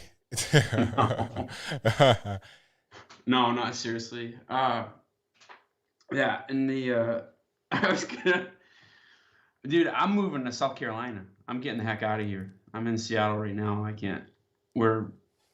gonna move my whole family, business, everything. We're leaving. So are you moving for real? Like, is it a wrap? Is it over? You're leaving? You're done? Oh yeah, we're refugees at this point. So, like, what's the reason? I mean, I know Seattle is Seattle, but why are you specifically moving? Like, what's the final straw? Everybody's a Nazi here. I'm not even bluffing on that. I'm not walking that statement back at all. Wow. Like with the mask and the distancing. Yeah. Okay. Yeah. So I can't fly Spirit. I'm running out of airlines to fly on because of the mask. And I got to go to Texas in a couple weeks, but I flew Spirit to Vegas. I got kicked off, and I flew to see my grandfather in Maine, and I got kicked off of Alaska Airlines. And so I wear the mask kind of like on the tip of my nose so I can breathe through like this area here. Yeah. And the flight attendant came up to me, and he kind of nudged me a few times and did this with the mask thing, and I just ignore them. I ignore anybody that tells me about masks. I don't make eye contact, nothing. So the first few times he told me, he kind of moved on, but then 3 flight attendants came to my seat. Wow. And I pulled out the seat back brochure, and I said, show me where the mask is on this. This is the law. It's AC Part 21. There's even an advisory circular for the FAA on how they have to be accurate. He goes, but that's for the oxygen mask. And I said, well, do I have to take my COVID mask off to put the oxygen mask on? And he said, yes. And I said, well, where's the picture of that? Show me where that's drawn on this thing. You show me how to buckle your seatbelt, but you're not showing me that. And the flight attendant happened to have a really big beard too. Like he was a black guy, and he had a big beard. And he had the mask on. It was kind of ridiculous, and he was worried about my nostril side passage here that I was utilizing. I was like, man, the CDC says you can't have a beard like that with your mask. I mean, they even give you a shaving guide and everything. I was like, that's ridiculous, man. You need to go shave. And and then they wanted to give me some brochures and stuff, and I just told them I was illiterate. That was one of my ADA exemptions. But I can't fly Alaska. and I can't fly Spirit. So I'm gonna try like American or something. Do you know of any airlines that are kind of lax or no? Nah, I mean, it depends on who you fly with. It depends on your crew, really, because if you got a California crew, they're gonna be mass Nazis. Like where I am, they're pretty chill. Like if you eating, they're not really gonna do nothing to you. Like I know a friend of mine, his trick is to get some peanuts and eat them one by one, and they ain't gonna trip. Like it's pretty cool. So it depends on your crew, really. California crew, West Coast crew, forget about it. Atlanta, Florida, you pretty much should be good. You can wear a beer helmet, like one of those ones with the beers on the side. The straw goes. You could have Coca-Cola in the helmet or something. Oh man. Hey, I love your show, and I'll let you know how the move goes, when I get out there and stuff. But Seattle's a shithole country. I feel you, man. I do, man. Sorry for my swear there too. Apologize for that. That's all right. I know it was a slip, man. So Yeah. Be good, everybody. all right, thank you for the call. Appreciate you. Yeah. Cheers. All right, thank you to Matt for the call. But like you said, no cussing on the show. I know that was a slip, but we got little kids watching. So let's get to the next one. And 510, you're the line. Who am I speaking to? Hi, ABL. Thank you so much for taking my call. I have a couple questions for you. So, I'm young, and I was wondering your opinion on how we got to like the woke culture. Okay, now I think the woke culture, it's kind of a long story. I'll give you the short version. Mm-hmm. Liberalism has taken over a lot of institutions that we rely upon in America. Public school system, mainstream media, Silicon Valley. It's all quote unquote woke people, and they impose their views on us. So certain stories get censored, Mm. certain stories don't get censored, certain stories get blown up, certain ones don't get blown up.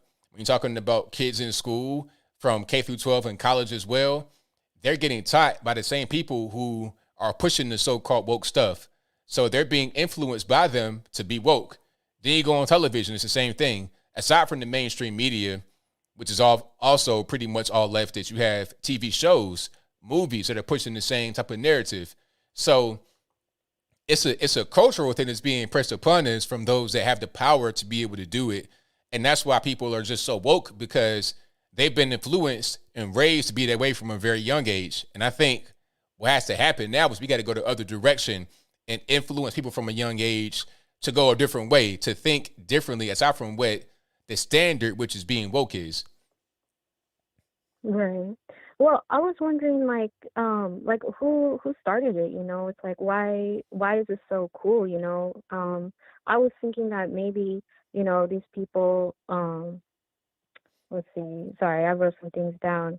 Um they're getting offered like easy way outs and staying in their feelings and staying soft and whatnot. And if some people are given an easy way out, likely they're going to take that path. And I just feel like it's like a perpetual thing where we have these people eating out the government's hands, and then the government has control over everyone, or these people who are um you know falling for this little charade. Yeah, I mean, it's. I think people. It started originally with communist stuff from foreign countries, Soviet Union, all these people. Um, a lot of the politicians have been trained or Mm. been influenced by other people, by other countries. They're reading certain books, Karl Marx, all this stuff, and they try to bring that to the general public. So it starts from high. People that think that they're better than us, they think that they want to rule us, they want to be the controllers. It starts from on high and works its way on down to regular people. So it's more of a control thing, and then people are kind of like just roped into it unsuspectingly. They think they're doing the right thing, they're doing a great thing for society, for the country, for the world, but they're really not doing the good thing. They're doing the bidding of those that want to control things, basically.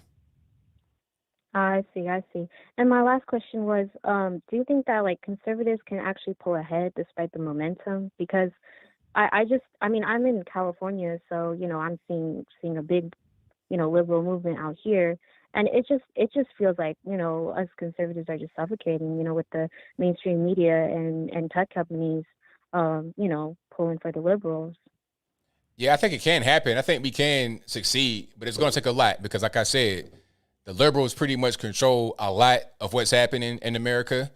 And we got to start kind of small and just work our way on up. And it won't be an overnight thing. It's going to take years because they're so entrenched into it. It'd be hard to get out of it. It's like having the truck stuck in the mud. You can't push a button and have it get out. It's going to be a lot of things to get. Let me start over. Things got to happen. A lot of force, a lot of torque, a lot of pressure got to be applied to the whole situation to fix it. So if that's not happening, then we're going to be in for a bad situation for a while. Right. Well, thank you so much, and have a great evening. Yeah, and I really enjoy your show. All right, thank you for the call. Definitely appreciate you. Thank you. Bye-bye. All right, the number to call is 434-658-1220. Again, 434-658-1220. 786 on the line. Who am I speaking to? Hey, what's up, brother? How's it going? Everything's good, man. What's going on? Chilling, man. Not too bad, man. This is the first time I've gotten into one of your calls in a while. All right, man. Glad to have you, man. What's on your mind? Yes. So what's on my mind is I've been watching you for about a year and a half. And before I got into this call, I've been reading some of the comments about people talking about the Great Reset and how you don't really cover that because you don't know much about it. The suggestion that I have is that you should do, in my opinion, in the future, you should do some research on what the Great Reset is, and you should make a video on it and cover it in the future, because basically what the Democrats are doing in terms of the agenda that they have and what they want to push this country to is tied in with the Great Reset. I've been watching you guys. I've been watching you and a lot of other popular conservatives on YouTube, and I think what a lot of popular conservatives are doing is that they're just labeling Democrats as, oh, these people just have stupid ideas, and these people are just proposing stupid ideas. And the thing is that unfortunately, from the research that I personally done, that's not really so. Everything that they're doing is coordinated. I believe that woke culture is part of the Great Reset, and that is the reason why that the woke culture, in my opinion, is part of the Great Reset, is to demoralize America and to break down our old culture and our old values. And, okay, but here's a question for you, though. Here's a question. Yeah. Do you think everybody's doing this for one particular reason? Because some of them are just doing this stuff. They don't even know why they're doing it. I think it's like, okay, I'm being woke. I'm being the best guy in the world. I'm being virtuous. And then some are trying to control things. So it's a matter of all being like coordinated, or are some just doing it because they feel like it's the right thing to do without any kind of coordination as far as the Great Reset is concerned? I believe that it's a mix of both. I believe that there's some people that that they know what they're pushing, and they're probably being paid a lot of money to do that, to push these ideas. And I think that there's also people that are just blindly following it. Yeah, it makes sense. It does make sense. Yeah, but in my opinion, the more people that know about what the Great Reset is, which is basically another name for Agenda 21, and the more people that are knowledgeable about what it is and that what it's going to mean for us and our future and our prosperity, the more people that are knowledgeable, that are educated about it, I believe that the better chance that we have of fighting it, because eventually with in my opinion, with the Democrats that are currently in charge, the Great Reset is basically what we're on the road in, and I see that not only happening here, but I also pay attention to news that's happening and other countries where some countries that some of the citizens are fighting against, let's say forced vaccinations that the government is proposing on them. There's a few countries in Europe that the citizens are protesting against, and I also one person in the comment section just brought about the farming incident in India. So basically, what these people are trying to do is they're trying to align the United States with what's happening in other countries. Okay, well, I'll look into it though. I really will, and if I could see what's going on and get a good understanding of what's happening, I'll probably do a video on it. But thank you for your call. I definitely appreciate you. Thank you. It's all in the name of profit. That's really all it's about. Got you. Thank you, man. Appreciate it. Yeah. Have a good night, man. I mean, that makes sense. Everybody trying to get money on the left. And then you have, it's weird. You have those that are really trying to be the puppet masters, control everything. And then you have those that are just blindly following it because they think it's right. They think it's virtuous. They think they're better than everybody because they do it. And then you have those that are just kind of dumb. They don't know what's going on. They follow anything. Like the whole 5 for 15 movement. They go out there with a sign, 5 for 15, I want to raise, don't even know what's happening. They don't understand the plan that's behind that whole thing. They don't understand if they do that, then there's going to be an issue. There's going to be a serious issue with their own money that they get or they don't get. All right, 601, you're on the line. Who am I speaking to? Oh, ABL, hey. What's going on? Who am I speaking to? Justice from Mississippi. You remember me? I called like 2 shows ago. I think I do. What's happening, boss? Man, I don't even know, man. I just called you. I was like, you know what? Let me watch ABL, see what he's talking about. The only reason I'm watching is because the white man told me to. So I went ahead and you. Hey, man, that's hilarious. So, yeah, that's kind of funny. Where did you get that from? I don't even know. Matter of fact, I got it from Family Guy because Stewie would say "cool whip." I got it from that. Oh yeah, cool. Yeah, that's kind of funny. So I got a couple of topics, maybe 3 topics. I don't know. We're gonna do 1 + 1 right now. So the first topic. So you was on RT, correct? Yeah. With that girl. What's her name? Reese Everson. Reese, like Reese's Pieces. Nah, okay. don't do that. Don't do that, man. Don't do that. Reese, that's all. All right, well, you was on the phone with you was on the interview with Reese, and you all were talking about having characters play nonfiction characters, and they should be the same race, correct? Yeah, like if you got like a real person that's in history, and you know they are, that person should be portrayed by a race that's close to what they were or the exact same race. Yeah, and I just found it funny that she got mad about that. But like, I'm like, how would it be if they made a documentary movie about LeBron James and there was a white man playing him named Waylon Brewski?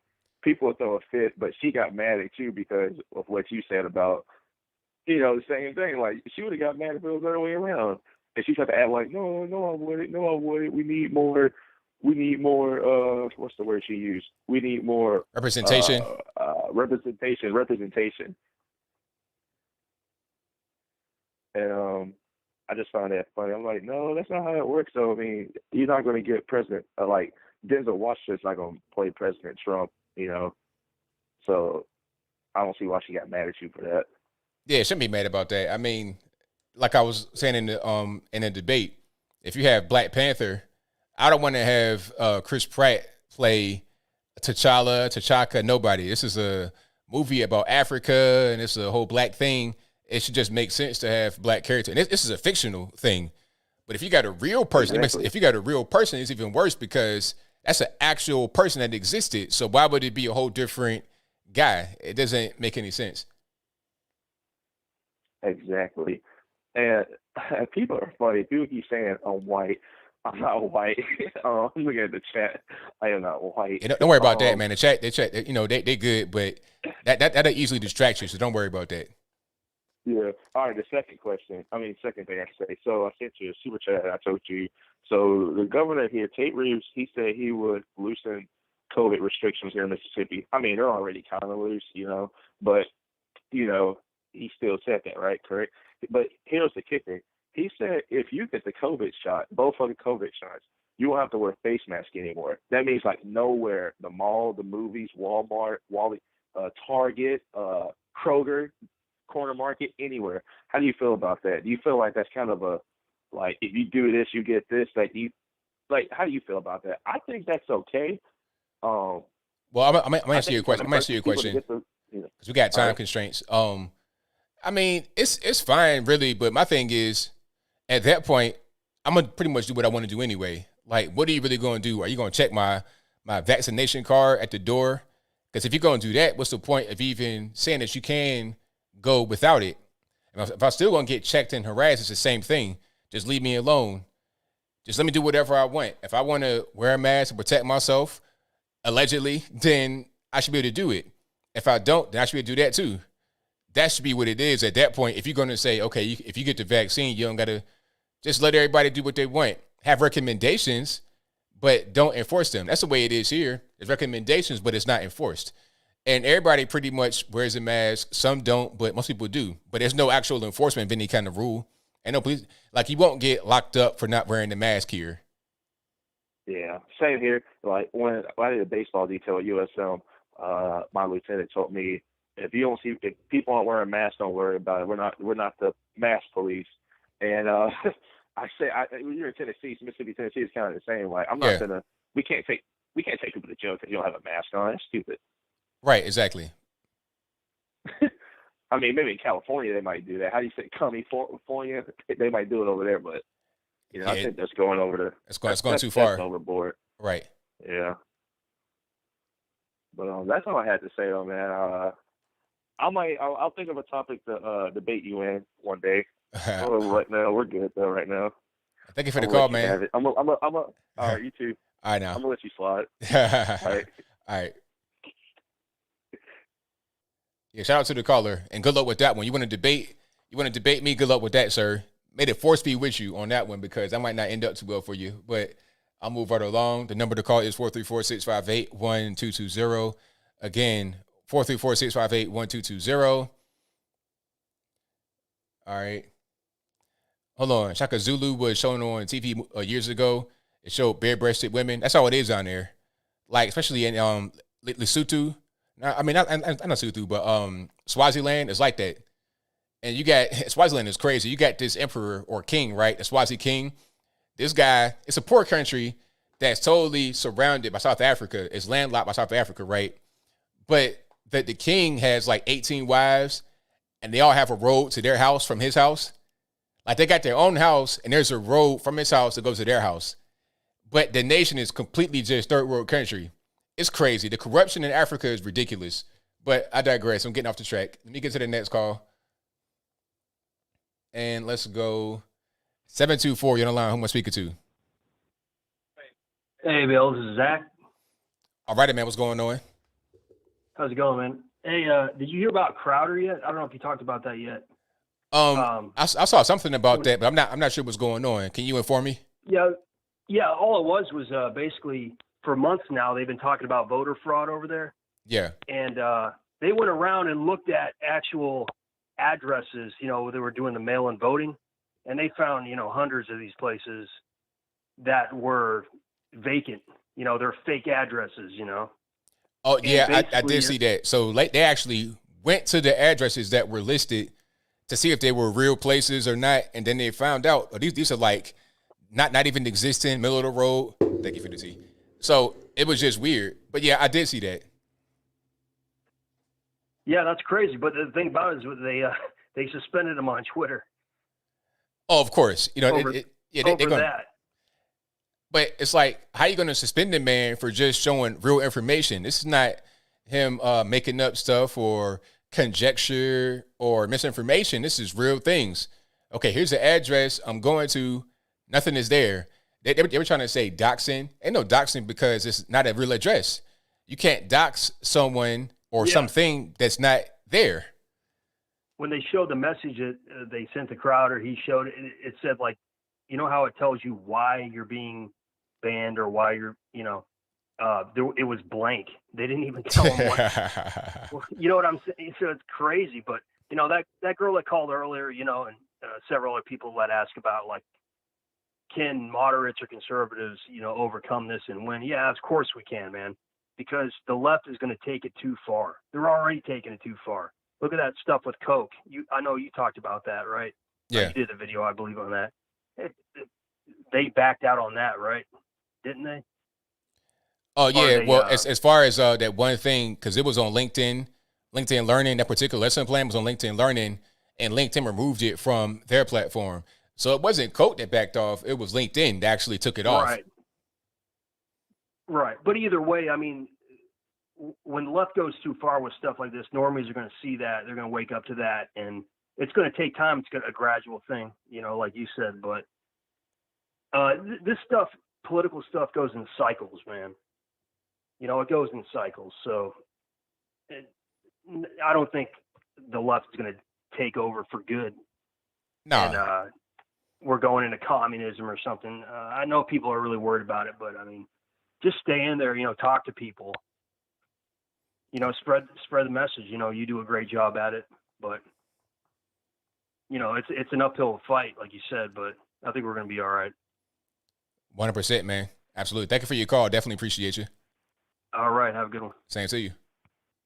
All right. Yeah, it's got a point. You know, this thing, it does come in cycles. Well, we got to have the foot on the gas and can't let it off, because if we do let it off, they're going to just keep on driving, keep on going. We got to keep going hard like they do. 423, you're on the line. Who am I speaking to? This is Fred. All righty, man. What's going on? I tell you what, I found you about a year ago, I guess. You're just right across the mountain. I'm over here in Dunlap, Tennessee. Okay, yeah. And when you gonna run for congressman?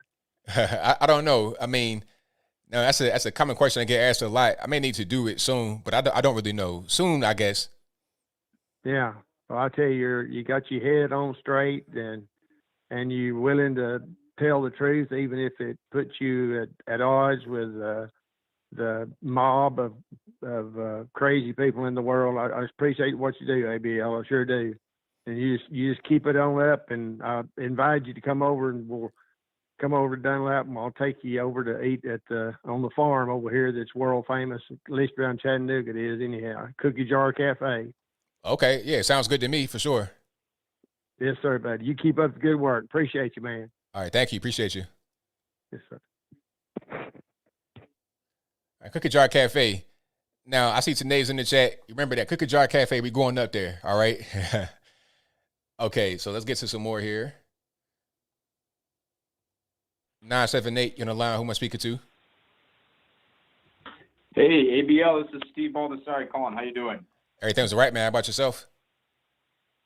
Doing well, man. It's been a little bit since I've talked with you. Just wanted to first off say hello, and good show today. Good callers. People making some great points. Absolutely, man. Yeah, so I just wanted to share some stuff with some people. I mean, everyone knows what's going on, but some personal experiences, just to get the word out there about some things that are happening that people might not know about. So I know everyone knows that taking down social media pages like mine, American Patriots for God and Country, they took down on YouTube. I took that down on Facebook ages ago. But, you know, I got fired from my job 3.5 years ago by the left at Santander Bank.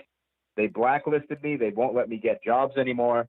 And the only work I had was doing deliveries for companies like Grubhub with a college degree, marketing and finance degree, when I was almost making 6 figures. Now, I say that because they just yesterday sent me an email on Grubhub, okay? And here's what they said. You're not going to believe this, okay? Well, you might. It's believable. It's just that it's unbelievable, if you know what I mean.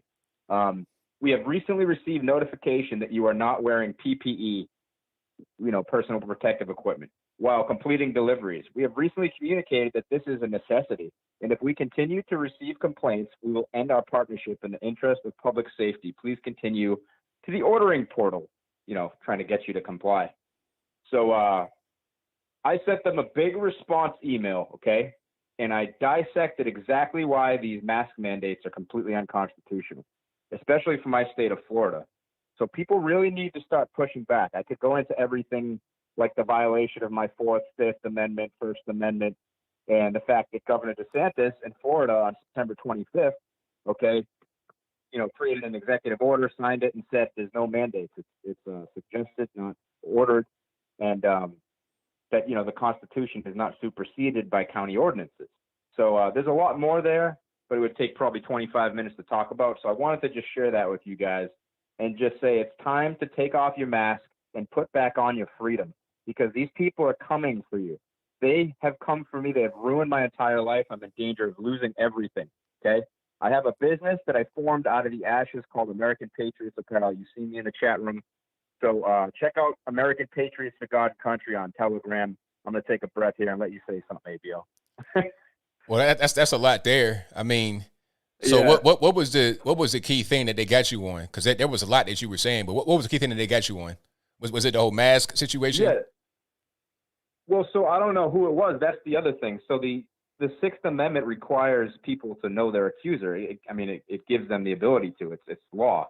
And so they didn't tell me, of course, who was my accuser, who reported me. So I don't know who it was. I don't know if it was a restaurant or someone I made a delivery to or what.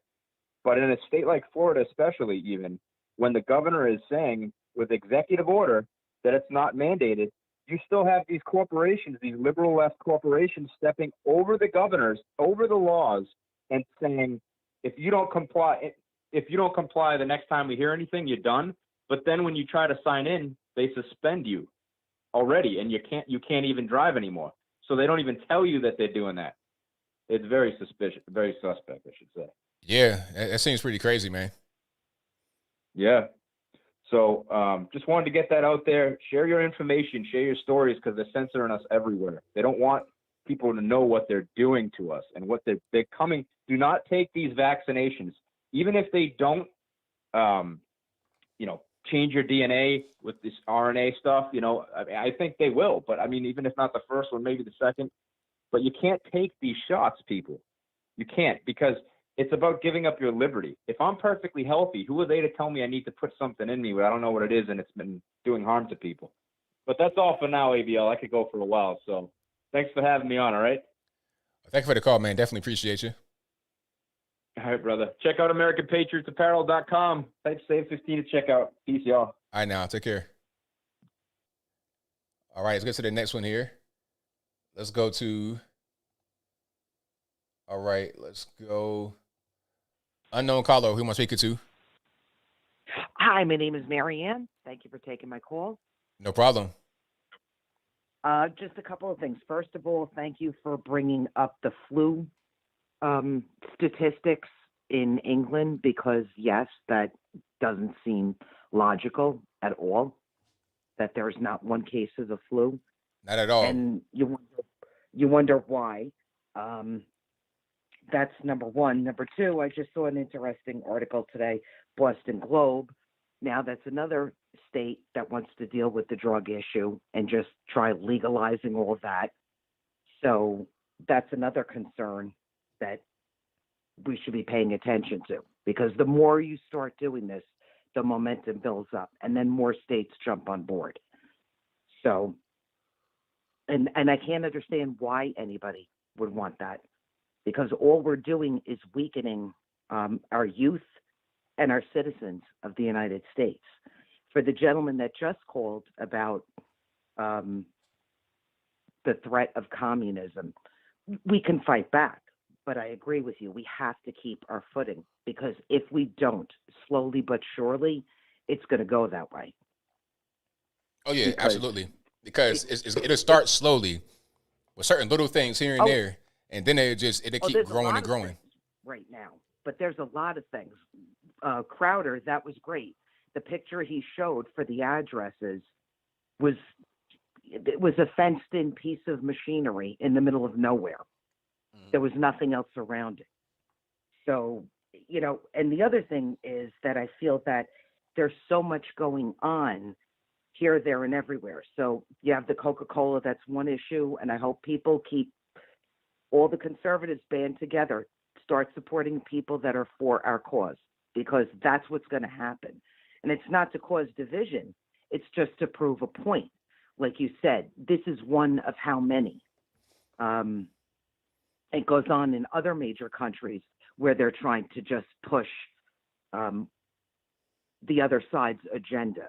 And I'm cautious about what I say because every time you turn around, they're pulling conservative podcasters down any way they can.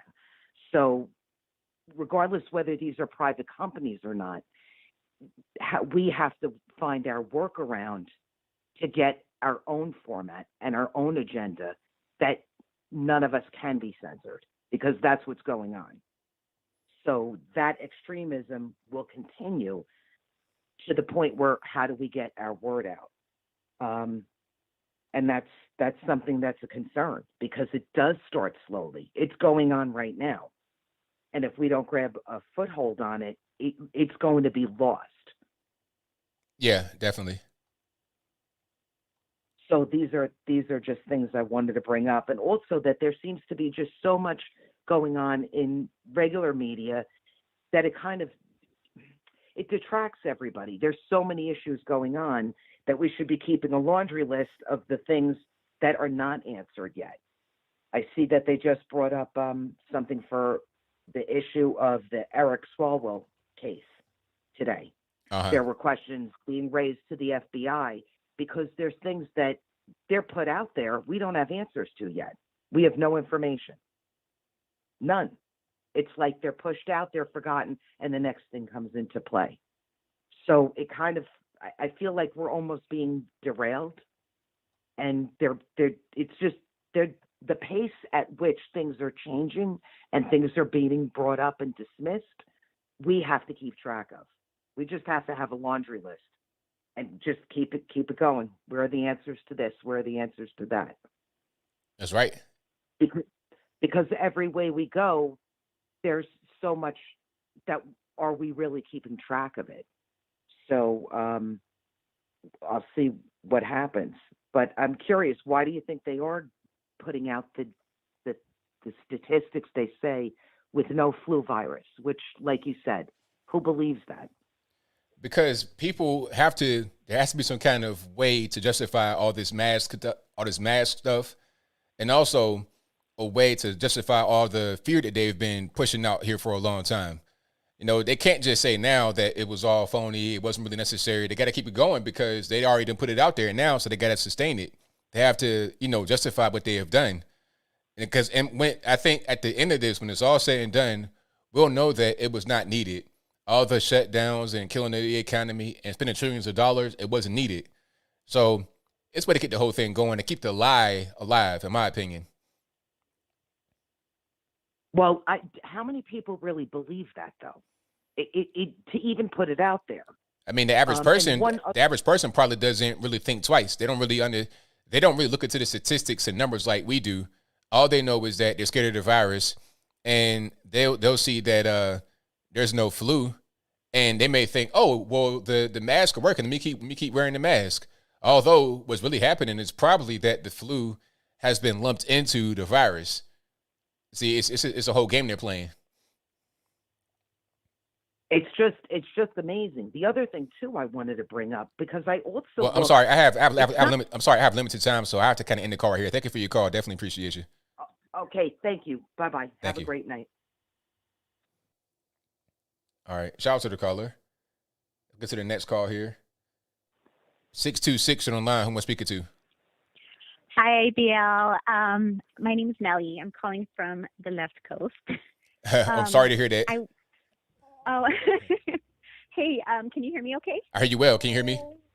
Oh, great. Yes, perfectly. Thank you. So I wanted to call to share a little bit about how the medical system almost failed a friend of ours here in California. So our friend is 46 years old, lifelong, like smoker for 15 years, doesn't really eat well, doesn't exercise, and recently had a heart attack, the kind of heart attack where it stops and they have to like defibrillate you back to life. So from that heart attack, he thankfully survived, but then went home with COVID, like COVID positive. So they told him, go home, and if you feel, symptoms, come back. And he was like, oh no, I did not just survive a heart attack to just sit on my hands and wait to die, because he's high risk. So what he did was he went and did his research. He came across a cutting edge medication, like an infusion of sorts of monoclonal antibodies that could save his life. They're specifically made for people that are high risk and COVID positive. And if you remember, Trump also got a similar infusion, before symptoms appeared, right? So just for your listeners, if they want to do the research, I'm not a medical professional, but I will give out the name. It's called casirivimab and indevimab, by Regeneron. So he was like, great, I found something that's going to work for me, and it's going to kind of cut these symptoms, kind of give me my best chance. So the first thing he does is call his doctor, and doesn't answer. They're closed for the day. It's a Tuesday, so a strike one. The next thing he does is calls his medical insurance, to see how he can get a hold of this medication. How can he get a referral? He's got to get going.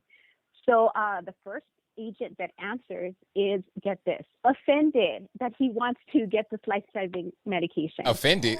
Offended. He said the tone was completely like, what? What are you talking? It doesn't work like this, sir. Like that kind of attitude. Wow. So yeah, when you get agents like that, what you do is you hang up. Don't say boo. Just hang up and then call back, and you'll get a different agent. He did that 5 times because every agent was like offended, don't know, don't care, couldn't help them. So finally, on the 5th call, a sweet woman from Georgia, God bless Georgia, said, I know exactly what you're talking about. I can tell you right now where you can get it based on your location. So she said, I have a little loophole, because sometimes that's how the medical system works. You got to find the loopholes. They said, you know what, you're healthy now, but just say, go into the ER, say you kind of can't breathe, and they'll take your vitals. They'll say you're good to go, but you qualify for the infusion. So then they should offer it to you. If not, you can request it, and you should be able to get it. Great. He didn't, finally he has something to do. So he goes, does exactly what she tells him to. They take his vitals, and they want to send him home. They say pretty much, hey, you're good. So, but go home, and if you feel like you might be dying, then come back. He's like, oh, he's not a pushover. So he's like, oh, heck no, because he knows the odds are not in his favor. And he knows that when you're sick, you cannot advocate for yourself. You can't breathe. You don't feel well. There is nobody to advocate for you in these places. And if I remember correctly, aren't hospitals getting like some sort of incentive for every COVID patient that dies in their hospital? Isn't it like $39,000 for every COVID patient that dies? I don't know, but I don't know, but if that's the case, I wouldn't be surprised. Yeah. Well, I mean, so he had to stand his ground. And we know, I personally know from a nurse friend who was very afraid to tell me, these doctors are given a very strict protocol of what to do and what not to do. And if they steer clear of this protocol, they could get sued. Well, you have to fight fire with fire. You have to say, you know what, if you don't give me this life-saving medication, I will sue. Before I die, I'm going to go on Twitter. I'm going to go on Facebook. I'm going to go on YouTube. I'm going to go on Instagram. I'm going to go everywhere. I'm going to be knocking on doors. I'm going to say that nurse so-and-so and doctor so-and-so didn't give me my life-saving infusion that I requested, that I was entitled to, that I qualified for. So he did all of that, after they told him, no, go home. He was like, no, I qualify for this infusion. I don't understand why you're trying to deny it to me. It's like, well, we never heard of it. And I'll get this too. He was the first COVID patient in that place in 30 days. So COVID, I mean, it's not, in California, you kind of want to think that it's very prevalent. Yes, there are people dying, but he's the first COVID patient in 30 days, and they don't even know about this cutting edge medications out there. They're not willing to try it. They're trying to steer you away from it. What does it tell you about our medical system? Thankfully, my friend did get the infusion. He talked his way, persuaded, threatened. I don't know what he did, but he talked his way into getting that infusion. And days later, he only suffered mild symptoms, and he's okay and with us today. So I just wanted to share that story and have people get that medication out for people who have heart disease, like my friend, who are high risk, if they want to give it, do the research and find out more about it. And I have one more plan B for those who do, again, if they get COVID, and you're like me, I'm not a medical professional, but I don't feel like for me that going to the hospital is going to be in my best interest. You know, I'm going to find a back door. I'm going to find another way because I just have lost my faith with this whole situation. So if you're like me, you want to go to a website called asknmd.com, asknmd.com. It's run by America's Frontline Doctors. And a husband of a friend tried that. He was COVID positive. He couldn't breathe, and they just did a like a counseling over the phone, and they prescribed him HCQ, which we're not allowed to mention. We're not allowed to ask for over here, but they prescribed it to him and overnighted it to him. And got it that day, and he also survived. He's fine. So I just wanted to throw those options out there and just kind of. He had a caller earlier that was talking about just the system being corrupt, and we got to know how we can fight back, right? Well, I thank you for your call. Definitely appreciate you. Thank you, ABL. All righty. So, good story. The moral of the story from that is fight for yourself. Don't just give up and say, "Oh, I can't do it. I can't get it." Fight for yourself, because some people don't just make a phone call and get shut down and have that be it. Nah, it's your life. You only get one. Fight for yourself. So, very good call. All right, let's get to some more here. Let's go to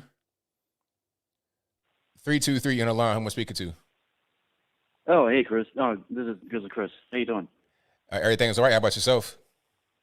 I'm doing pretty good. Just finally got on your podcast. So I want to say some things about what's going on with what's going on in the world. One that I think we should start focusing on is other countries and how they look to us. I know that we're surrounded with a lot of drama concerning racism and everything else. But if you really look at it, I look at a lot of YouTube, like TFI Global is one, and that's from India. And of course, there's Sky News Australia, and they're always pegging the drama that's going on within our country. But if you look at the news especially from India, one of the questions that I like that they posed was like, "Hey, ask Joe Biden who is your best friend, Taiwan or China?" And China is a little jealous of Taiwan because of the culture and history and everything else. Plus, it's a place where the TSMC is, where it produces all the chips, for your phones and everything else. So, and then not only that, you have all the stuff that Trump did, like for example, the stuff that Biden is trying to reverse. Like for example, Iran is one, and that's a situation right now that Biden can't really control, because Iran is like, hey, we're going to get back into the GPCOA or JCPOA, the nuclear, to make nuclear power and so forth. Yeah. And I also heard that North Korea is talking about because Trump also talked to North Korea, Pyongyang. And he was trying to talk to the leader to help, hey, let's try to get aboard democracy. And I've heard through the Indian news channel and also Sky News Australia that North Korea is talking about maybe we should start because our economy is getting really bad. So I think we should start moving forward that. And I think you're starting to realize that China's been playing them really well. But I think the people, instead of focusing on our energies onto figuring out how can we get rid of this racism crap, or how can we get rid of this division, I think what we should do is start focusing on the outside of how people are looking into us, and then start focusing hey, let's start seeing what the international community is starting to say, because this is it's just spinning wheels in the mud, with the internal division that we have. I work for a large software company, and I did my in training and everything else. I didn't get any whiteness, training that I, heard on the internets, fortunately. But I think it's ridiculous for the whole thing. And for me, when I listen to TFI Global, like I said, TFI Global is good, and Sky News Australia, it's wonderful to hear the international community talk about what's going on and all the rhetoric that the Biden administration is doing. And also another person too that I really enjoy is Black Conservative Perspective. There's Black Conservative Patriot. He's good. But Black Conservative Perspective, I don't know how he gets his news, but he's like on top of things. He's really good. So shout out to him. If he's listening, shout out to him. I think you should give him a view too, because he's really, really good, and his opinions are immaculate, just like yours. But so what do you think about the international community? Because when I hear like from other countries, it's a joy that they're not, going on board about what this whole division is going on, and they're very concerned. Because if you really look at it, these small little things that Trump has done, Biden can't do. And if he does, like for example, if he goes to Iran and say, "Yeah, I'll go ahead and agree with you," that makes him look like a weak president. Mm-hmm. So, how would you, what's your thoughts on these things? Well, there's a lot there. So you're talking about to unpack, yeah. Yeah, it's a lot to unpack. As a cool kid say. So, are you talking about this international community and like dealing with China, Russia, etc.? Well, Russia, I don't know. They're not sure. They don't really care. But China, yeah, everybody knows about that. But it's things like the Iran nuclear deal. That's one. And the Iran, they're saying like, well, we're going to go ahead and not have inspectors come in. And Biden was talking about like trying to talk to them about, policies and everything else. But see, Biden is trying to reverse the policies that Trump had already done. But it looks like that Trump has made it solidified because he put sanctions against Iran because of the nuclear deal. And we got out of it because Iran's playing around too much. But see, Biden wants to reverse that. They can't. But even if he tries to reverse it, it still makes him look like a weak president. And that's one of the issues that I think we should start looking at is like, let's see how the outside international community looks towards inside us instead of keep, spinning the wheels on this. Because if you look at it, the racism thing, that's just a money-making thing that most people just hang on to.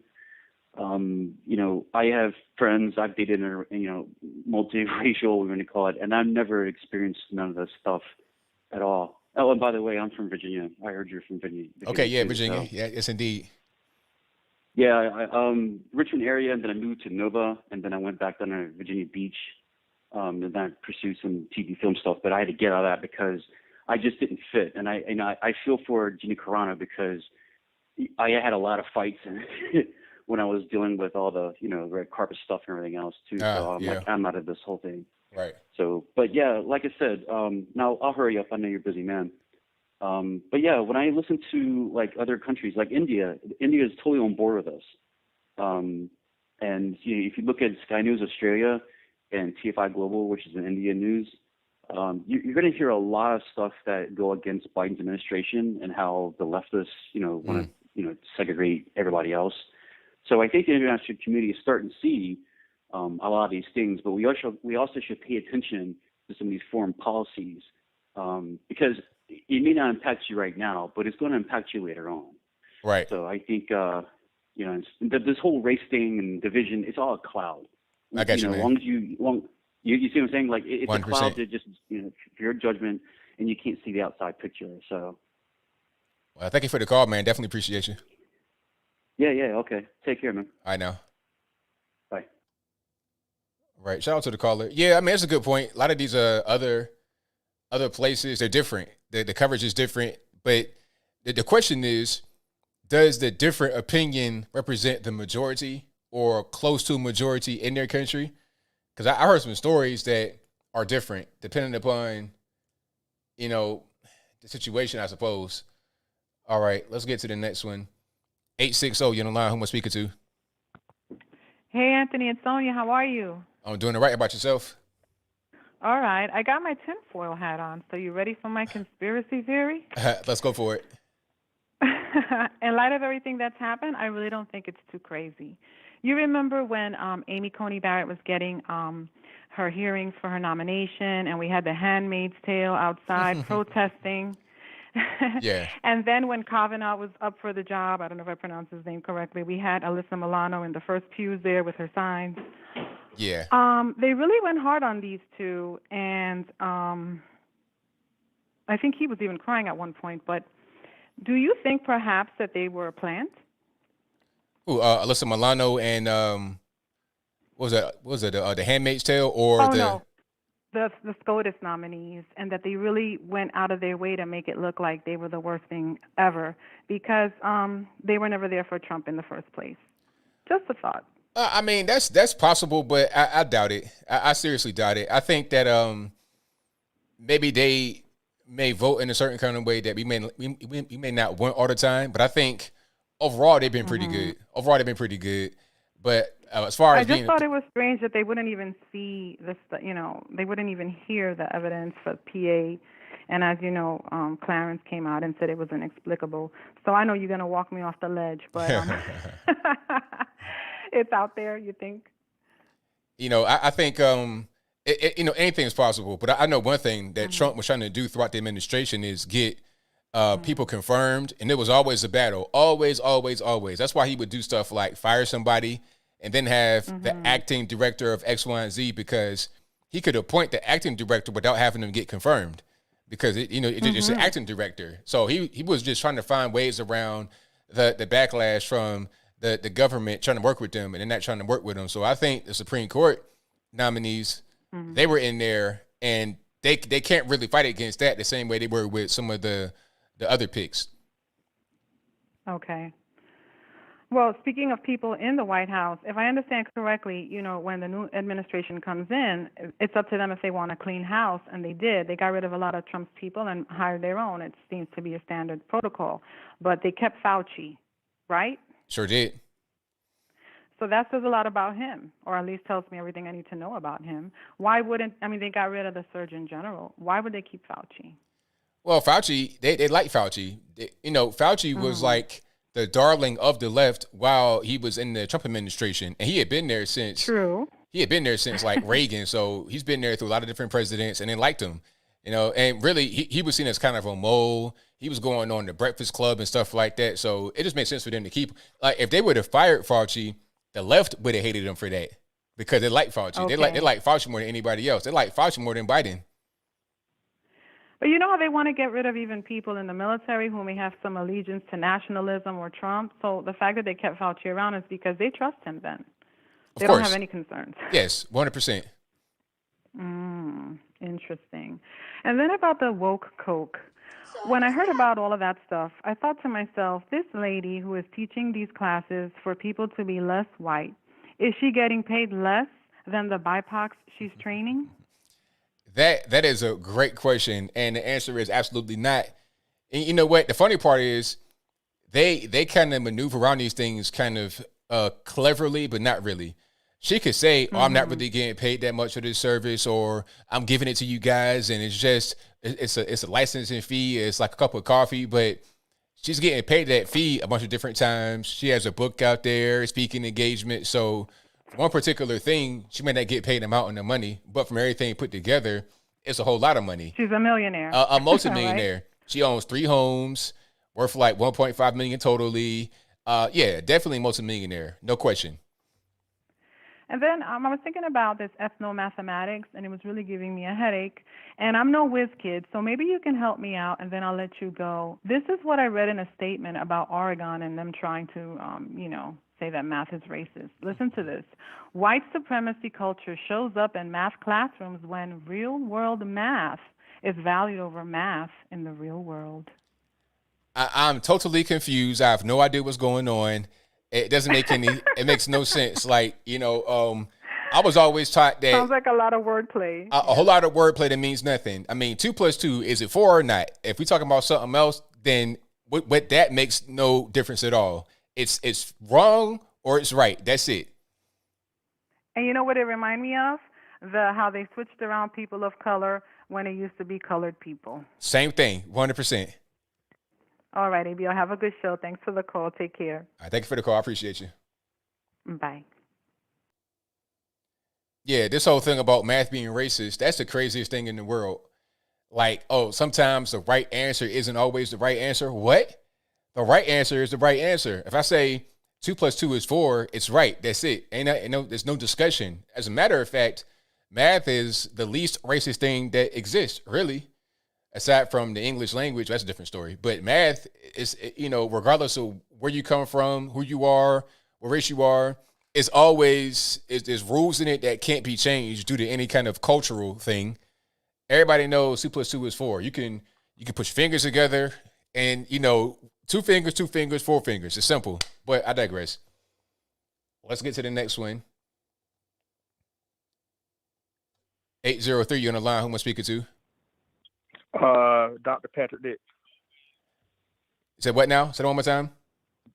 Dr. Patrick Dix. Okay, what's going on? How's it going? Everything's all right? Hey, Anthony Brian Logan. I was chatting with Erica Williams last night. This is Dr. Patrick Dix, and you chatted. You were in the super chat. Yeah, I You were remember. in the comment section. Yeah. Yeah, I'm a big fan of yours, man. And I just wanted to call in and say, man, I appreciate your conservative views on everything they outline and a lot of the things that I believe in. I'm from South Carolina, and you've brought a very big perspective to the conservative views and how America is screwed up and how it's progressing forward and how it's misleading people. So I just wanted to call in and say that, man, and, keep up the good work. Thank you, man. I appreciate you. So have a good one. All right, now, same to you. All right. Yeah, shout out to him. I was watching the stream last night with him and Erica Williams. I'm going to try to find that stream right quick so you guys can know what I'm talking about. Yeah, I recognize his voice. I was like, I couldn't really, but yeah, so shout out to Erica Williams as well. That's a good channel to go to. She's talking about money and all that good stuff. So definitely a good channel if you're interested in developing yourself and doing more than what you're doing right now. Hold on. Matter of fact, let me find this right here. Okay. Yeah. So Dr. Patrick, hold on. Yeah. So shout out to my man. All right. Dr. Dix, that's his name. But let me get to the next one here. 865. Oh, okay. Let me go to the. I guess you back next time, 865. All right, Valentine Show, what's going on? Anthony, what's up, brother? How you feeling, man? Everything's all right, man. Can't complain about yourself. Good. Me either. Can't complain. Hey, man, why did they take young Pharaoh out of speaking at CPAC, man? He was actually going to announce that he was running vice president with Trump. That's hilarious. I don't know who the genius was that even got him on the thing to begin with. It's like, come on, like young Pharaoh, really? Young at CPAC? Pharaoh, dude, crazy, man. And I like young Pharaoh. I love his energy, but he goes in, man. He goes deep in the rabbit hole, man. He has a house in the rabbit hole. For sure. Like that's where he lives at. So listen, man, talking about CPAC, what do you think Trump is going to talk about? What, do you think he's going to announce the 2024 bid? Because he's speaking at CPAC. I mean, I'm not sure if he's going to announce it. I think he's going to tease it. He'll just put something out there saying, I'm not done yet. You're going to see a lot more of me. So I think he'll tease it for sure. And I saw that, what was it, Mitt Romney or somebody said that if he was to run for 2024, he get a nomination. Like no contest. It makes sense. He has a lot of. Donald Trump is Donald Trump. He still got a lot of pull. He's way more popular than what was his with Biden. Have you seen Biden? Google or go on YouTube and go on the YouTube account from the White House, and you'll see how many. All the videos are disproportionately disliked to likes. Man, it is hilarious, man. All of them, man. That's hilarious. Yo, listen. What is it with I'm trying to understand it, Anthony. Maybe you could help me out, man. What is the hate that these Democrats, these liberals have on Donald J. Trump, man? There's a 4th investigation on the way to try to invalidate this guy, which started back in like 2019, and it has to do with the payment that he did to Stormy Daniels. Again, is in the news. The DA from New York, Cy Vance, is going after him for the taxes. Bro, the taxes again. They trying to get the taxes, but the Supreme Court of the United States agreed to release his taxes because it's a criminal investigation they're doing on Donald J. Trump because of the payment to Stormy Daniels. When is it enough with these people, man? It's never enough. And the thing is, it's like, what are you even going to gain from this? He's not even in office anymore. What are you going to actually gain? I think that they're afraid of him in general. Aside from being in office, he's still a threat to their whole system they got going on. So they're going to try to attack him. any kind of way they can, and really they're trying to attack us because they want to try to kill the morale. Oh, you see your president, he did this, he did that. But really what's happening, I was watching news this morning, and it said that the support for Trump has gone up since inauguration. So what they're doing is not working at all. It's having the opposite effect. It's actually it's going more towards helping them rather than hurting them. I was seeing Joy Behar a little bit on the View, and I'm gonna react to the full video, man. Yo, they're going crazy. They are scared of Trump for 2024. She said it. She plain out said it. No, he's a dangerous man, and then for 2024, if they don't stop him, whatever, blah blah blah. But they're truly scared of Donald J. Trump for 2024. It's insane. So scared. Did you hear about HR Bill 484? Did you hear about that nonsense? I don't think I have. This is how much they hate this man. HR Bill 484. Look it up, people. It's about restricting funds to listen to the verbiage on this bill to twice impeached presidents. Meaning, they don't want to give federal funds for twice impeached presidents. That way they cannot get buried in Arlington National Cemetery or name any buildings or anything after his death, bro. I saw that. It's like really specific. It's like really twice impeached. Why don't you just say Trump? Like just skip all the noise. Just say you don't want to have Trump to succeed. Just say that and be done with it. There is no other twice impeached president. By the way, Donald Trump 2-0, man, against these Democrats, bro. Actually, not 2-0, 3-0 if we count the whole Russia. What's it called? The Russia stupidity, man. And just to leave you, Biden canceled. I know a lot of people haven't heard about this. It's called the Operation Talon, which was there to prioritize getting illegal aliens who have committed sexual assault crimes. Biden canceled that operation, which was I forget, it was through ICE, and Biden canceled that thing, man. Why would he do something like this, man? Makes no. Actually, 18 attorney generals from different states signed on a letter that they sent to Joe Biden, like, why are you canceling this this operation if it's targeting illegal immigrants who are committing sexual assault crimes? Makes no sense, man. It doesn't make any sense, but a lot of things don't make any sense of what he's doing. I mean, you're talking about the whole thing with the illegal aliens. You're trying to let them in, giving them amnesty. You're trying to give 30 million people amnesty just in the blink of an eye, overnight. So, you know, a lot of things that he's doing they're trying to stop the border wall from being constructed. You're talking about people that are into gangs, human trafficking. A lot of things are going on at the border, but you don't want to have the tools needed to fight against that. So that's his whole administration and their whole policy in general not making sense. Take this from an immigrant, man, and I'm an immigrant, man. I'm against all that stupidity, bro. Everybody, there's a line to be done. Everybody has to make the line. My parents made the line. My wife made the line. Everybody has to make the line. This is a country of law and order. That's why we leave some of our countries, because there are countries of not law and orders. And that's just the truth. We love our countries, yes, we understand, but this is a country of law and orders, and everybody has a door in their homes. Why can't our country, United States of America, have a door? ABL, there you go. Take care, my brother, and do your thing. Peace. Thank you for the call, man. Appreciate you. Great call from my man, The Valentine Show. You can find him right here on the YouTubes, The Valentine Show. And also to the previous caller, Patrick Dix, Dr. Patrick Dix, great guy talking about business and a lot more things. Patrick Dix, and also my man that was just right there.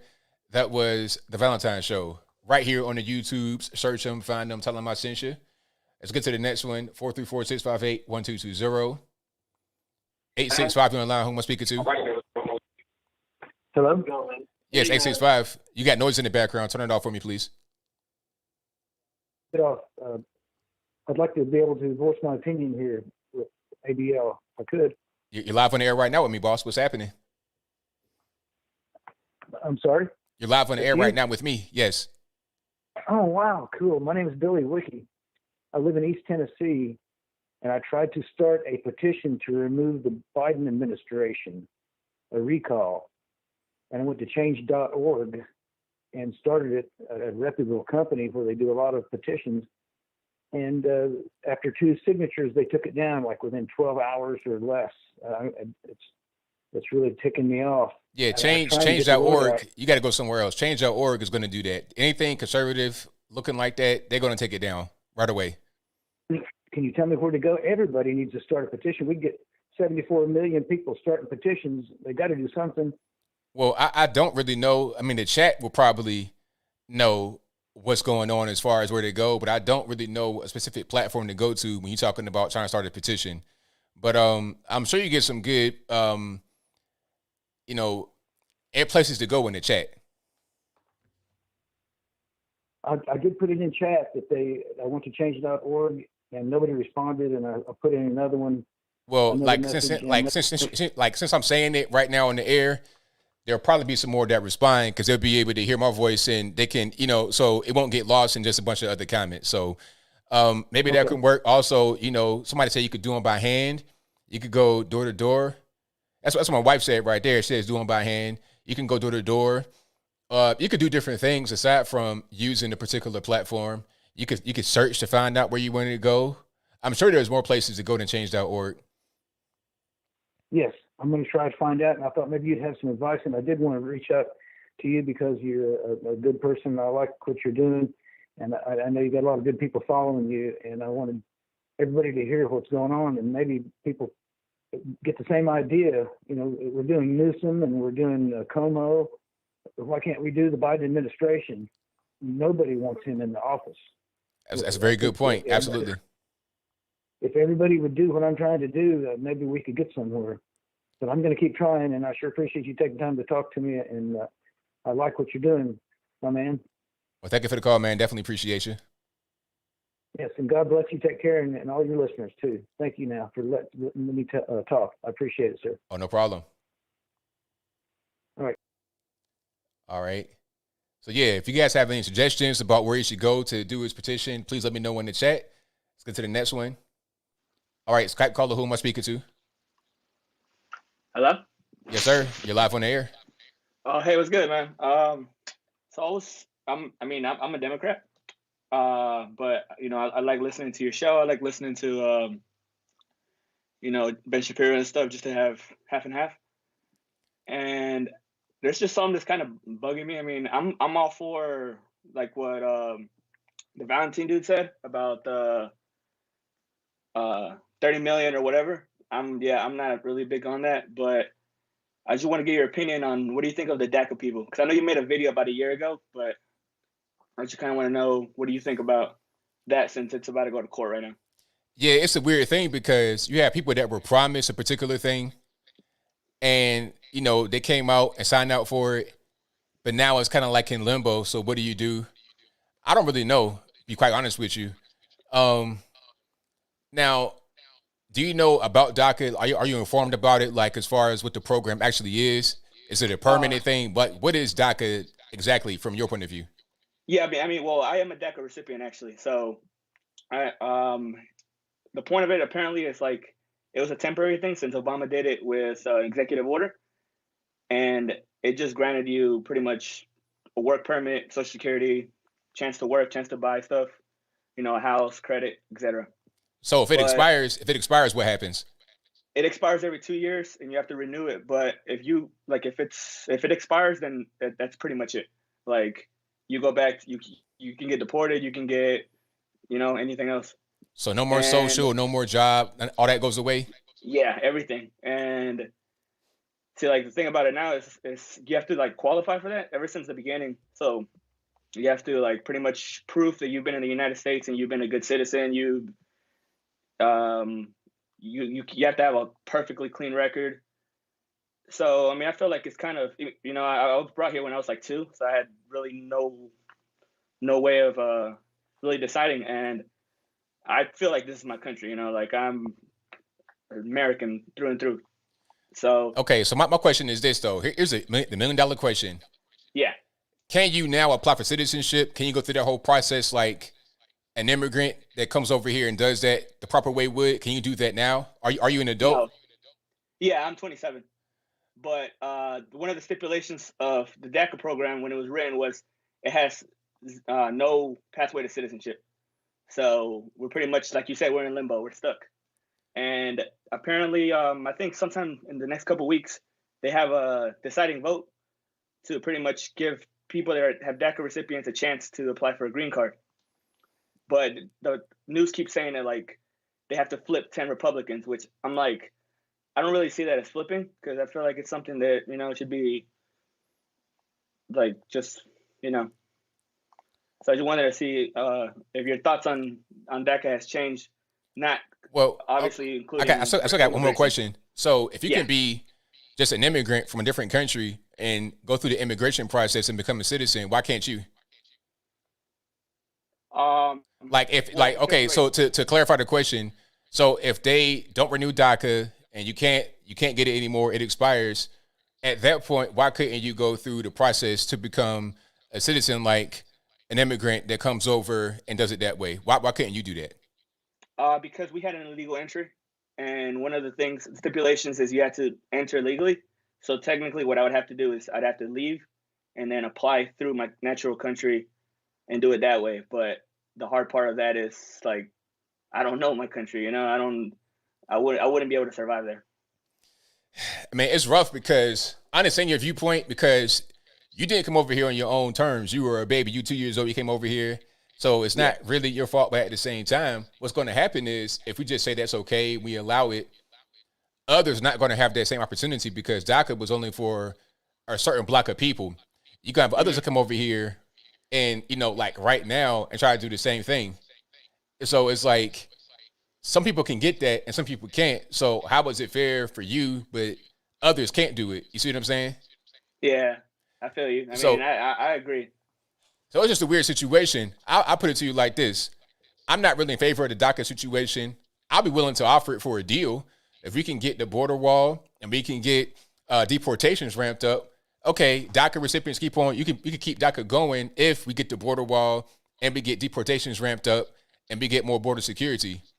I mean, that's a deal. But if they want to say, if they want to say DACA plus no wall plus just crazy immigration illegally, then that's a problem. Yeah. See, what I was thinking, I feel like if they can do a trade, do some service, military, police, something like that, and then that way you're pretty much serving your country, and then you're granted citizenship at the end. But because me, I've had it since I graduated high school, and I've had it all throughout college and everything. And I tried to join the military between high school and college, and I wasn't able to because of DACA, because it's a 2-year thing and it's a 3-year contract with the military. So they pretty much say you're not allowed to. But I would think that's I agree with your. It should be a deal, kind of like a trade. Definitely. Uh-oh, you straight? Yeah, I'm good. Yeah, but I agree with you. It should be a deal because, like you said, it's not your fault. You didn't do it. But we can't incentivize that to happen because people are going to come over here and just do that because, okay, I got a baby over here. They're not going to deport me, and then the baby's going to be fine. We got to do things the right way. But since you're in a situation as you are right now, and you were promised a particular thing, let's do a deal. Okay, one more question. Yeah. Now, how about having harder standards for being able to receive it? Like, can you be a felon and get DACA? No, you can't even have, like, if you spend a night in jail, that's enough to either get it removed or not even qualify for it. And you have to have like a bunch of references from different people saying that you've done this, you've done that. You've it's pretty much proving that you're a good citizen, and the standards are pretty tough. Okay. But yeah, that's pretty much how it goes. Yeah. So I mean, I'm with you. I'm willing to compromise on that because what you're saying makes sense. So yeah, maybe I've changed a little bit. Maybe you were successful in being able to change me a little bit right here tonight. But I think we can do something, make it happen, and have both sides be happy. I agree. Yeah, I just wanted to get your because you're one of the more rational people that pretty much takes it as a you're not too how would you say that, too passionate about what you believe in. You kind of you have a lot of common sense. So I wanted to hear from someone like you. Well, I thank you for your call, man. Definitely appreciate you. All right, man. Have a good night. All right, peace. Yeah, that was a good call. That was a good call. So shout out to him. And he's on the left. He's open-minded, and it's like, hey, man, this is my situation. What are we gonna do? I'm with him. All right. So you guys, let me know what should we do with the whole DACA situation? Like, how are we gonna? What are we gonna do about that? Good call. All right, let's get to the next one. 701, you're on the line. Who am I speaking to? Hi, this is Amy. How are you doing today? Doing all right, can't complain. About yourself? I am doing well, thank you. So I'm just wondering if you've been following how some states are changing the history books in our schools. Well, I've not really been following it, but I have been hearing it here and there. They're changing the books. They're changing certain things. Yeah. Definitely. I'm in the great state of Minnesota. I say that sarcastically because Yeah. it's not that great right now. But I got a quote from, and you can find this on the Minnesota Department of Education. And I think I may have sent you a link in email, but I don't know. I can't remember. But it says, how do you measure recognizing unfairness? This is a first grade benchmark.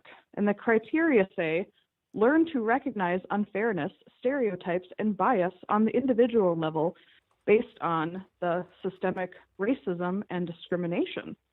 This is a first grade benchmark that they're trying to put into the 2020 changes for the history books in Minnesota. First grade, I mean, first graders are not going to even be able to really understand that. This seems more like indoctrination and brainwashing than anything else.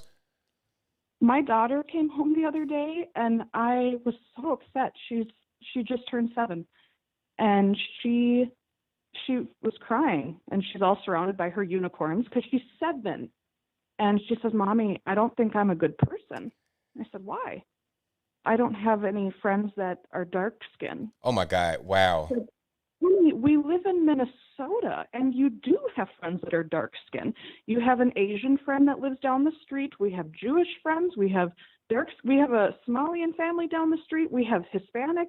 Like, we're blessed with a very good neighborhood, and I could not even believe it. So looking at this also, like I said, Minnesota Department of Education, 5th grade benchmark. Okay. How do you measure respectful awareness? Develop a respectful awareness about how ideas and norms about gender have changed over time and how members of the LGBTQ community have responded to persecution or marginalizing by building coalitions in order to promote gender equality / equity. That's a 5th grade benchmark. Do you remember when you had the birds and the bees video and they separated the boys from the girls? Do you remember what grade you had to watch that in? This is like For me, I probably was in high school. Grade. It was 6th grade because girls, went through, their change 6th into 7th. So in 6th grade is when we had that in North Dakota. That's actually where I grew up. But now you're telling me that my 5th grader needs to be able to recognize respectful awareness and know the history of what? Wow. Why is nobody talking about this? Why is nobody? I mean, we are right now, and the people that are on the chat are hearing me and whatnot. But I mean, I know that they go through standards with school every 10 years. At least North Dakota they do, and Minnesota they do. But I'm looking at some of these things, and they completely omit the term genocide, except for when they reference indigenous people. What does it say? Indigenous peoples is the only group named in reference to genocide. Genocide is only framed as an occurrence that's happened white on others. So the framing is white people are bad, inherently bad, and everyone else is a victim. And if you're white, that means that you are the oppressor and you're a bad person. Yeah, they're taking out Civil War benchmarks. They're taking out the Vietnam War. They're not even referencing it at all. Like that, this is the first draft. Now, of course, we got to do a second and then a third, and then in the summer sometime they'll vote, and then, it'll be finalized. But it's scary, the things they're taking out. And I'm old enough to remember, quote Ben Shapiro there for a second, but I am old enough to remember when we learned about these things in school, and I paid attention in history because I'm really good at memorization, right? So you're memorizing all these facts and these generals and these dates, and then you're spitting them back out, right? Mm-hmm.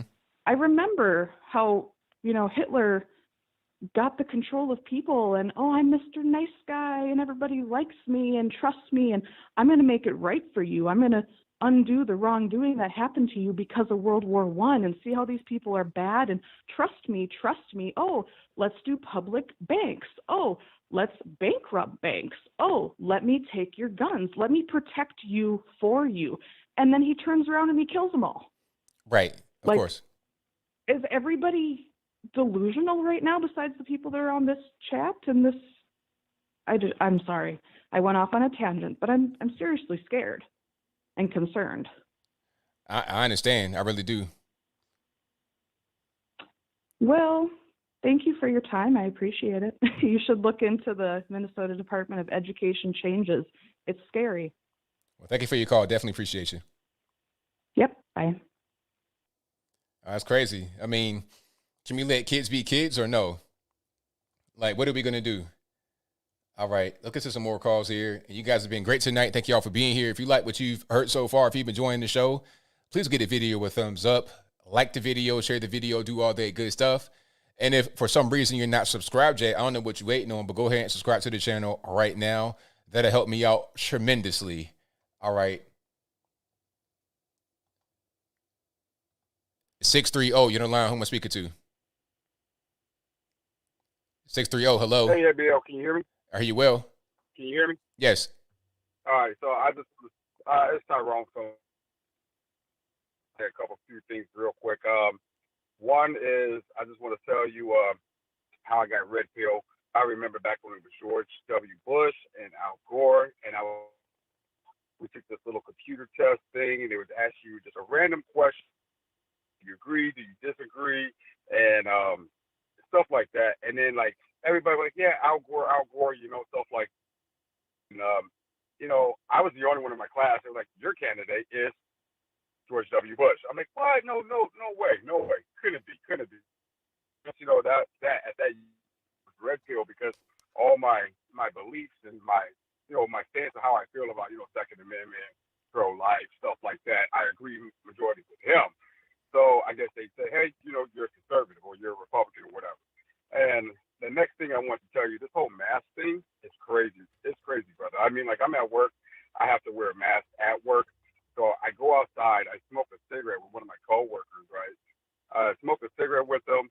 And, we go back inside, and my mask hanging just a tad bit off my nose. And he's like, put and stuff like that. Put your effing mask on. I'm like, yeah, we were just outside. What are you talking about, right? But it's crazy. And then I want to ask you your opinion on Illinois. Just Pete Pritzker, he said about cashless bail, like kind of like California, New York, stuff like that. What did you think about that?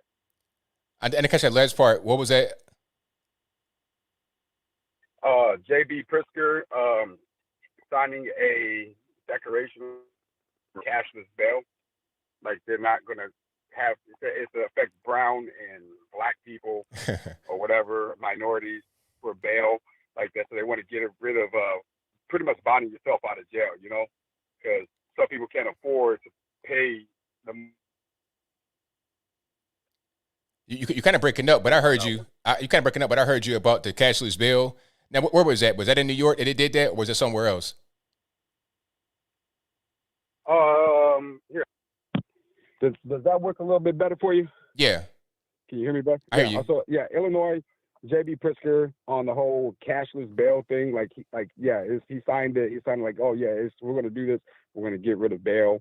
So I don't know how that's going to work. It's going to be like California, New York, because I know they implicated something of that nature, Yeah. in those states. Now, the crazy part about this is talking about, the black and brown people, the black and Hispanics, they can't afford the bill. It affects them negatively because they get put in jail and they can't get out. But really, when you have the no cash bill, it harms those same people you're talking about, because when you got these guys, these gangbangers running around terrorizing the black and brown community, and they get caught, they go to jail, they got some type of violent charge, armed robbery, home invasion, assault, deadly weapon, shooting to occupied dwelling, and they just get sent out with no bail, they're going to go right back to the same community and do the same thing over again. In New York City, there was one guy that had a gun, like a violent charge he was in jail for, and got let out, no cash bail. He went right back to the block and killed somebody that night. He might have shot 2 people and killed one of them, or double murder. Like, he did that right when he got out. So there needs to be some kind of bail system. And then sometimes they don't need to have bail at all. But they're giving people bail that don't need bail. And then they're going the next step and saying no cash bail. So they could just do whatever they want to do. It's like a revolving door. And all they do is just terrorize the same place over and over and over again, all in the name of trying to help those that they're terrorizing. It doesn't make any sense. Yeah, I think I 10% what you saw. And then what did you think about, man? Because I remember, I don't know if anybody else have took a little computer class in school. Like they did it all the time around election time. So it was like George W. Bush and it was Al Gore when they was running.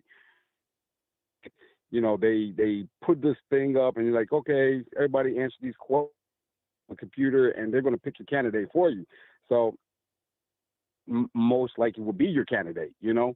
So when I answered all my questions, they were like, your candidate is George W. Bush. And I'm no way, you know, like I couldn't be because I'm poor and for the poor people, you know, I bought into that whole, you know, stuff when I was younger and I was in high school. As I realized I got older and my conservative values are coming more and more out, you know, it's like, you know, hey, George W. Bush was my candidate because I agree majority with what his stance was on a lot of things. Yeah, that's right, man. Like we didn't have that when I was in school. Like, we didn't have that as far as I think that we got taught. It was more of you got to go home and find that. But I mean, it makes sense for those things to be out there as long as they're not biased, and you can kind of see what's really going on. It kind of helps you cut through the fog of what's going on. Yeah, I agree with you. I don't on you, you know, let you know, man, all the good work you're doing, man. Just want to let people know about that cashless bail thing is garbage, man. Definitely, man. Thank you for your call. Definitely appreciate you. Yeah. Yep. God bless, man.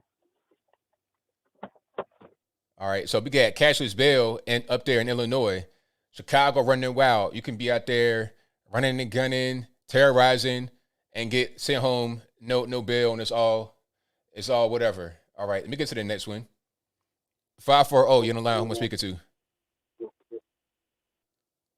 All right. 540 hung up. Can't get the cold feet now. All right. Mixed girl POV. What's happening? Hi, ABL. How's it going? Everything's all right. How about yourself? I'm good. Thank you so much. Great show tonight. Great show, everyone out there. You guys are we all having a good night. That's awesome. So real quick, I know time is short. Did you have a chance to catch any of the Senate hearing yesterday? No, I didn't. Oh, okay.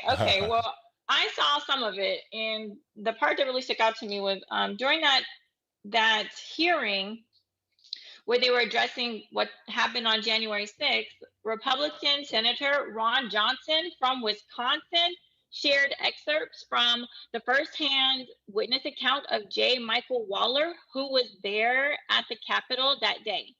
Waller argued that most of the people gathered there at the Capitol were happy and wearing pro-police, clothing and things like that. He also argued that there were 4 groups of people that didn't fit in with the rest. Plainclothes militants. He kind of grouped these people as plainclothes militants, agent provocateurs, fake Trump supporters, fake Trump protesters, and disciplined uniformed column of attackers. I did a quick video touching on this. I was wondering if you have heard of Waller's account, and do you believe his argument? Now, I did hear about that particular account. I did hear about that, and I believe it 100%. I mean, we had evidence of one guy that got locked up, the guy that got paid by Sullivan. Yes. Yeah. So we had evidence right there. He went to jail, and then he had a whole group and everything. So we saw that already. So it wouldn't surprise me that a bunch of other guys are doing the exact same thing. I've been to some of these conferences and whatnot, where just in a small conference, not some kind of big march or a rally, you have people there that are not there for the right reasons. So I wouldn't be surprised if there was this big thing, January 6th, that everybody knew about, where you got some agent provocateurs who were there to cause problems. Mm-hmm. I agree. I agree with you wholeheartedly. And I saw an article last night, and they're saying, the article was titled, Senator Ron Johnson was spewing his conspiracy theories and stuff. And it's like, why does it have to be conspiracy theories? Like, he was there. I mean, excuse me, Waller, was there. Why? Just because he's saying something that doesn't go along with the leftist agenda or narrative, does that mean that he's like cuckoo for Cocoa Puffs? Like, he shouldn't be discounted just because, and he works for, he's a security analyst and everything. So I don't think that people should just label him as nuts or crazy or whatever you want to call it. Waller, I mean, he was there. He has background and knowledge of these kinds of things. So I would take something he said over a lot of what other people would say. He was there. So I was just curious to know, your thoughts about it, if you've heard of him and all that jazz. So that's cool. That's cool. Ron Johnson represented yesterday. Oh, yeah. MAGA. All right. ABL, thanks for taking my call. I appreciate it. And God bless. Thank you for the call. Definitely appreciate you. Thank you. Take care. All right, shouts Mixed Girl POV. She's also here on the YouTubes. Mixed Girl POV on the YouTubes. Let's get to the next one here. The number to call 434-658-1220. 928, you're on the line. Who am I speaking to? 928, hello. Going once. Going twice. 928. Yo, hello. Hello. What's happening? Oh, Anthony Brian Logan. Shout out from Arizona, my man. All righty, man. What's on your mind? Not much. I just had a question about, you were talking about, Coca-Cola's new woke politics they're trying to put on their employees. And what are your full thoughts about that? You think that's okay to be putting in schools, have our young children know this stuff? Or, I mean, that's kind of messed up, don't you think? I mean, is that racist or is it not? Oh, it's definitely racist. I mean, my thing, I'm like this. I'm the kind of guy, if someone wants to be racist in their house, like, that's their business. They could do whatever they want in their house as long as they're not, hurting nobody, violating no laws. You could be a racist if you want to. That's your business. But when you're in the workplace, I don't think that my employer should have me take a class where I get taught about racism, or they're talking about, oh, well, to be more inclusive and to be more open, you got to be racist. No. When I'm in the workplace, I want professionalism. I don't want racism there.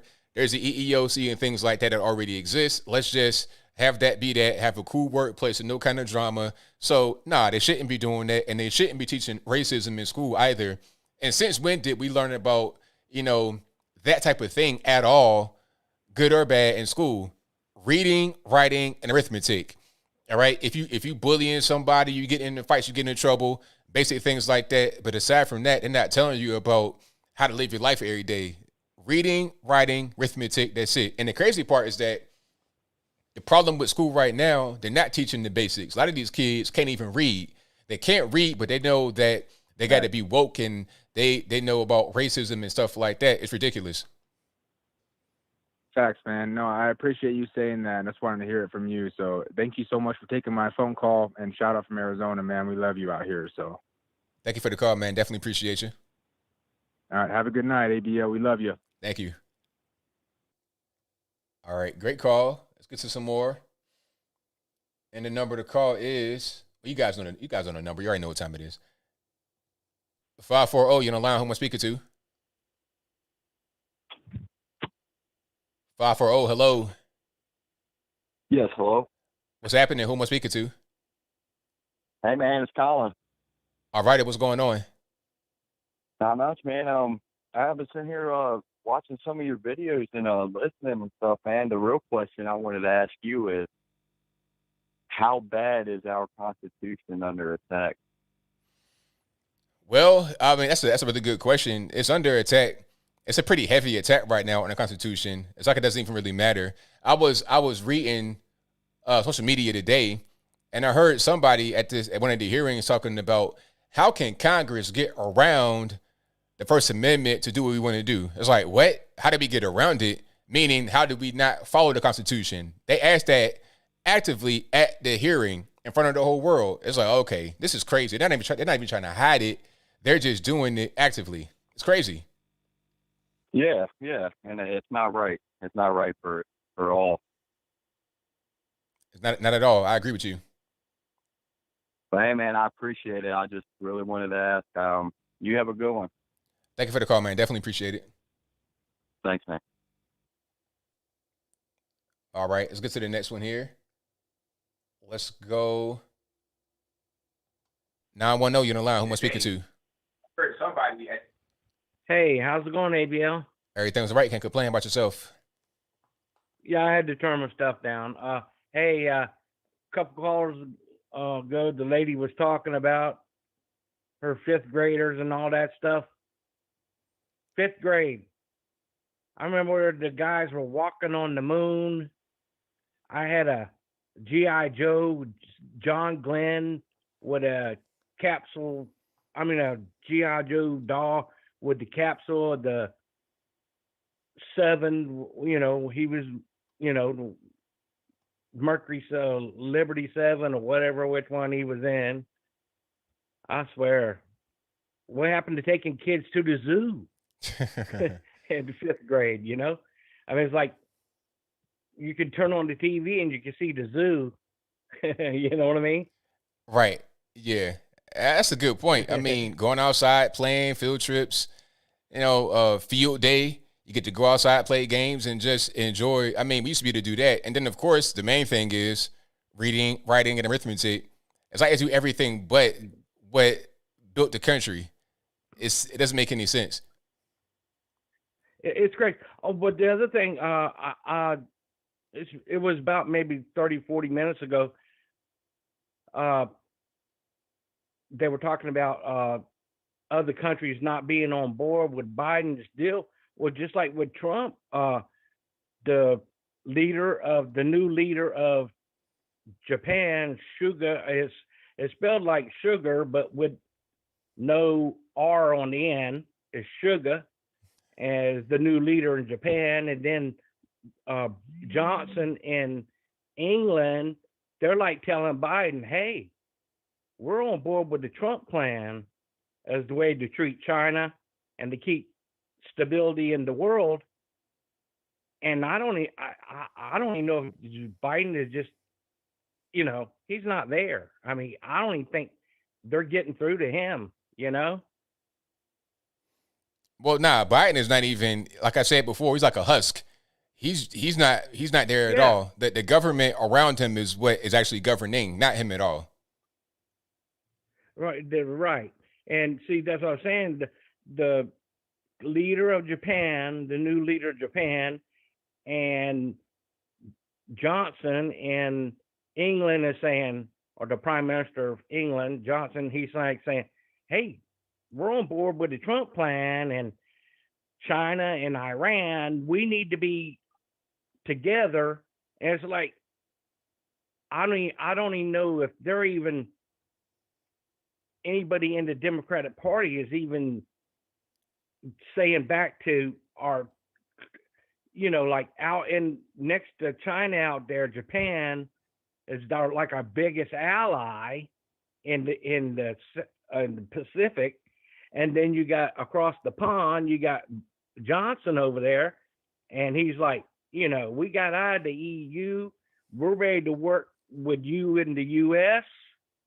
And it's like Biden or the Democratic leadership up there is not even, these are two big countries that they I mean, Japan, what are they, like the third of, they're like the fourth largest economy, aren't they? I'm not sure, but they're pretty big. I mean, we give them nuclear protection.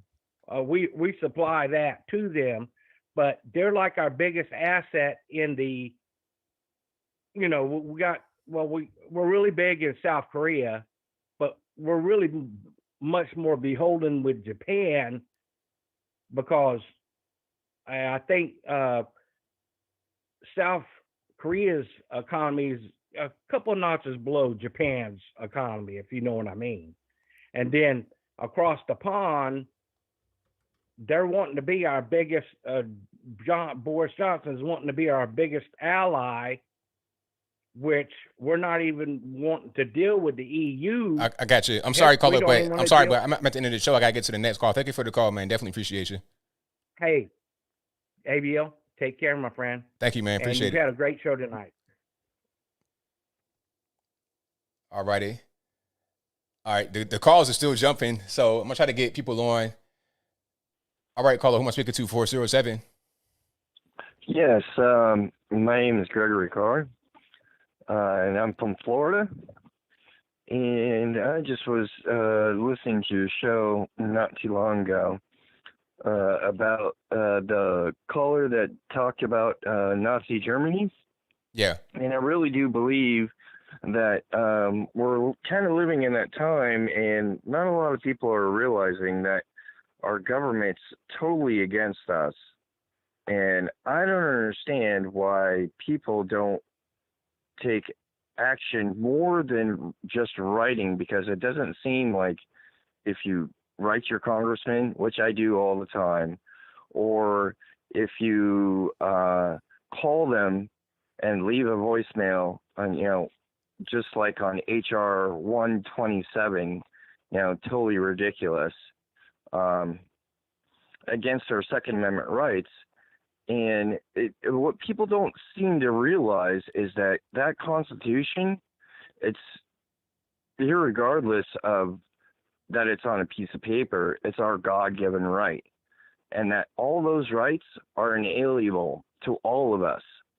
So it's up to us to protect it, to stand up for it.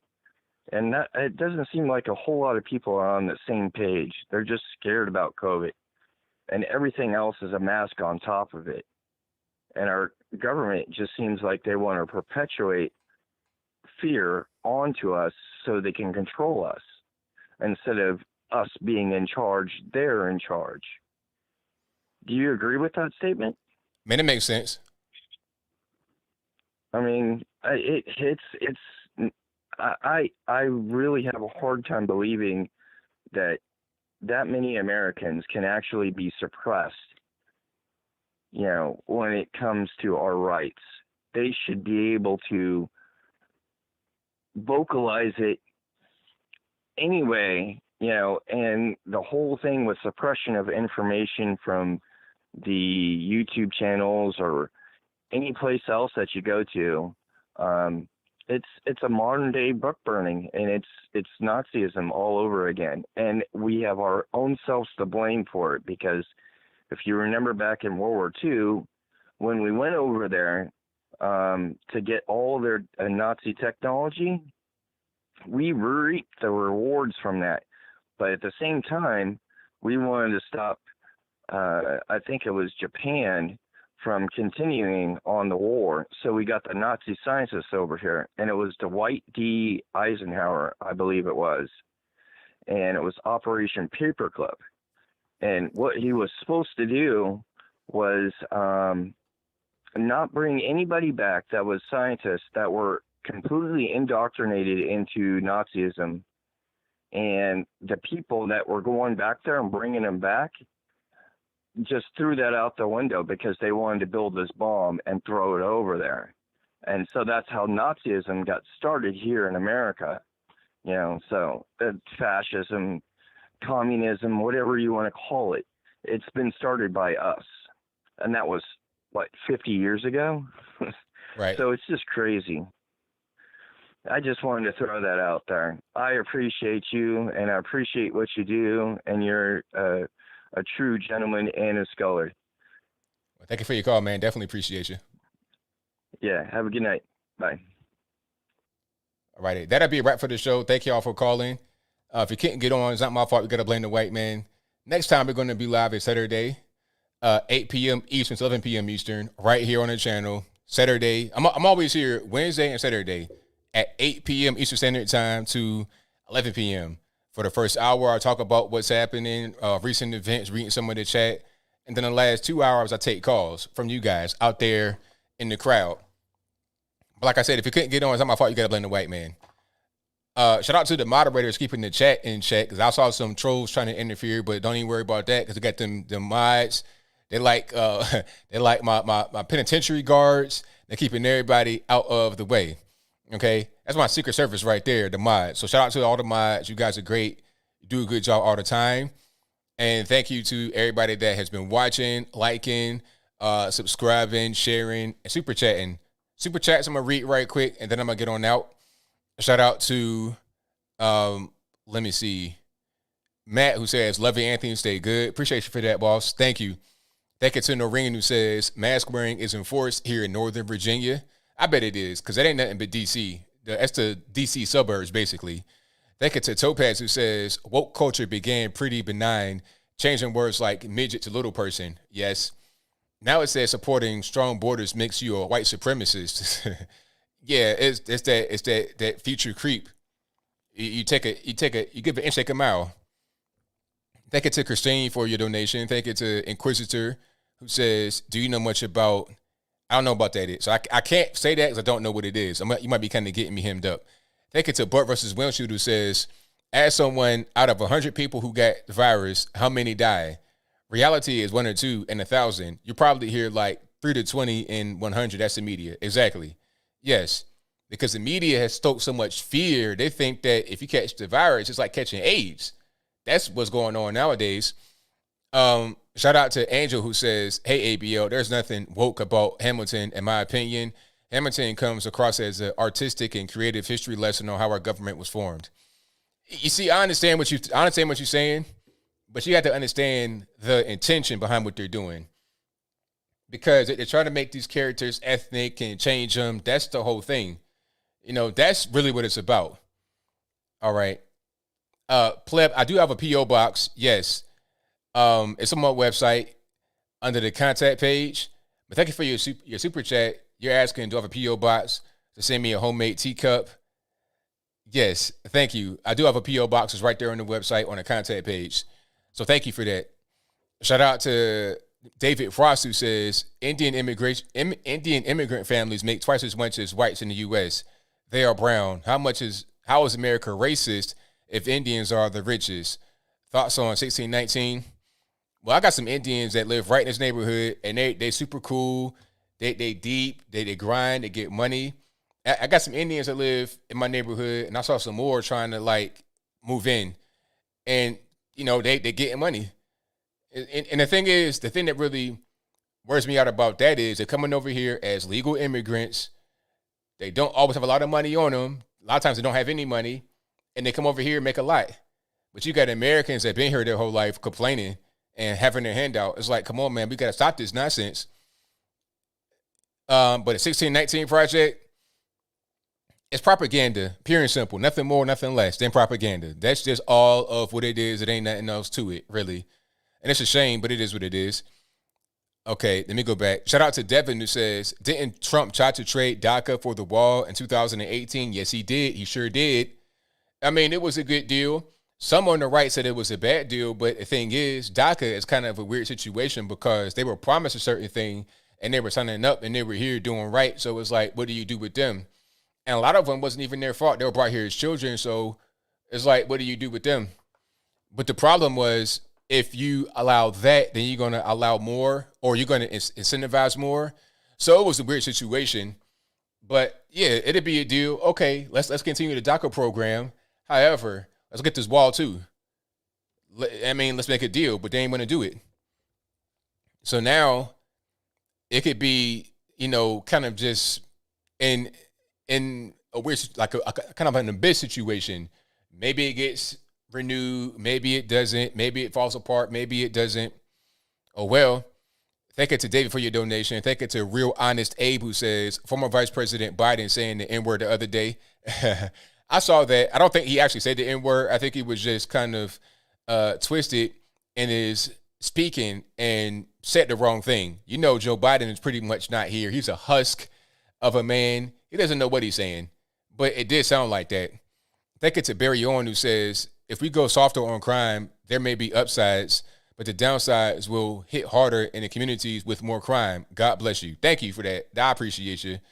Shout out to Ryden, who says, put them On the first thing smoking, to Gitmo, Big Rocks and the Little Rocks. My favorite ABL quote. You had me from there. Thank you for that. I appreciate you. Shout out to Leo Mazzino, who says if virus patients had the flu, then it did not get treated properly. Okay, thank you for that. Marcus says, do you think Biden's administration has the power to eliminate the NRA and outlaw our guns? If so, can the Senate reverse its policies in 2022? Well, how are they going to eliminate the NRA? The NRA basically is a lobbyist group. So you can't really, if you're going to eliminate the NRA, you got to eliminate lobbying groups in general. And as far as Second Amendment, that's going to take an active guide, basically, because in order for that to happen, you got to have supermajority. You got to go through all types of channels. You can't really do that. That would not happen from the federal government level. There can be local regulations on guns, like in California, making ammunition expense. They can do certain things like that in certain states. But as far as the federal level, they can't really do that if not for, trying to abolish a certain amendment or amend it. And to do that takes an active guide, basically. So state level, they can do certain things. Federal level, not really. All right. So thank you all again for being here. Definitely appreciate you guys. I'll be back live again on Saturday at 8 p.m. Eastern Time. This particular podcast, this show will be available as an audio-only podcast on your favorite audio streaming platform. As Apple iTunes, Google Play, Spotify, Stitcher, Anchor. A link for that will be in the description box below. I'll have this one up Friday morning, 8 a.m. Eastern Time.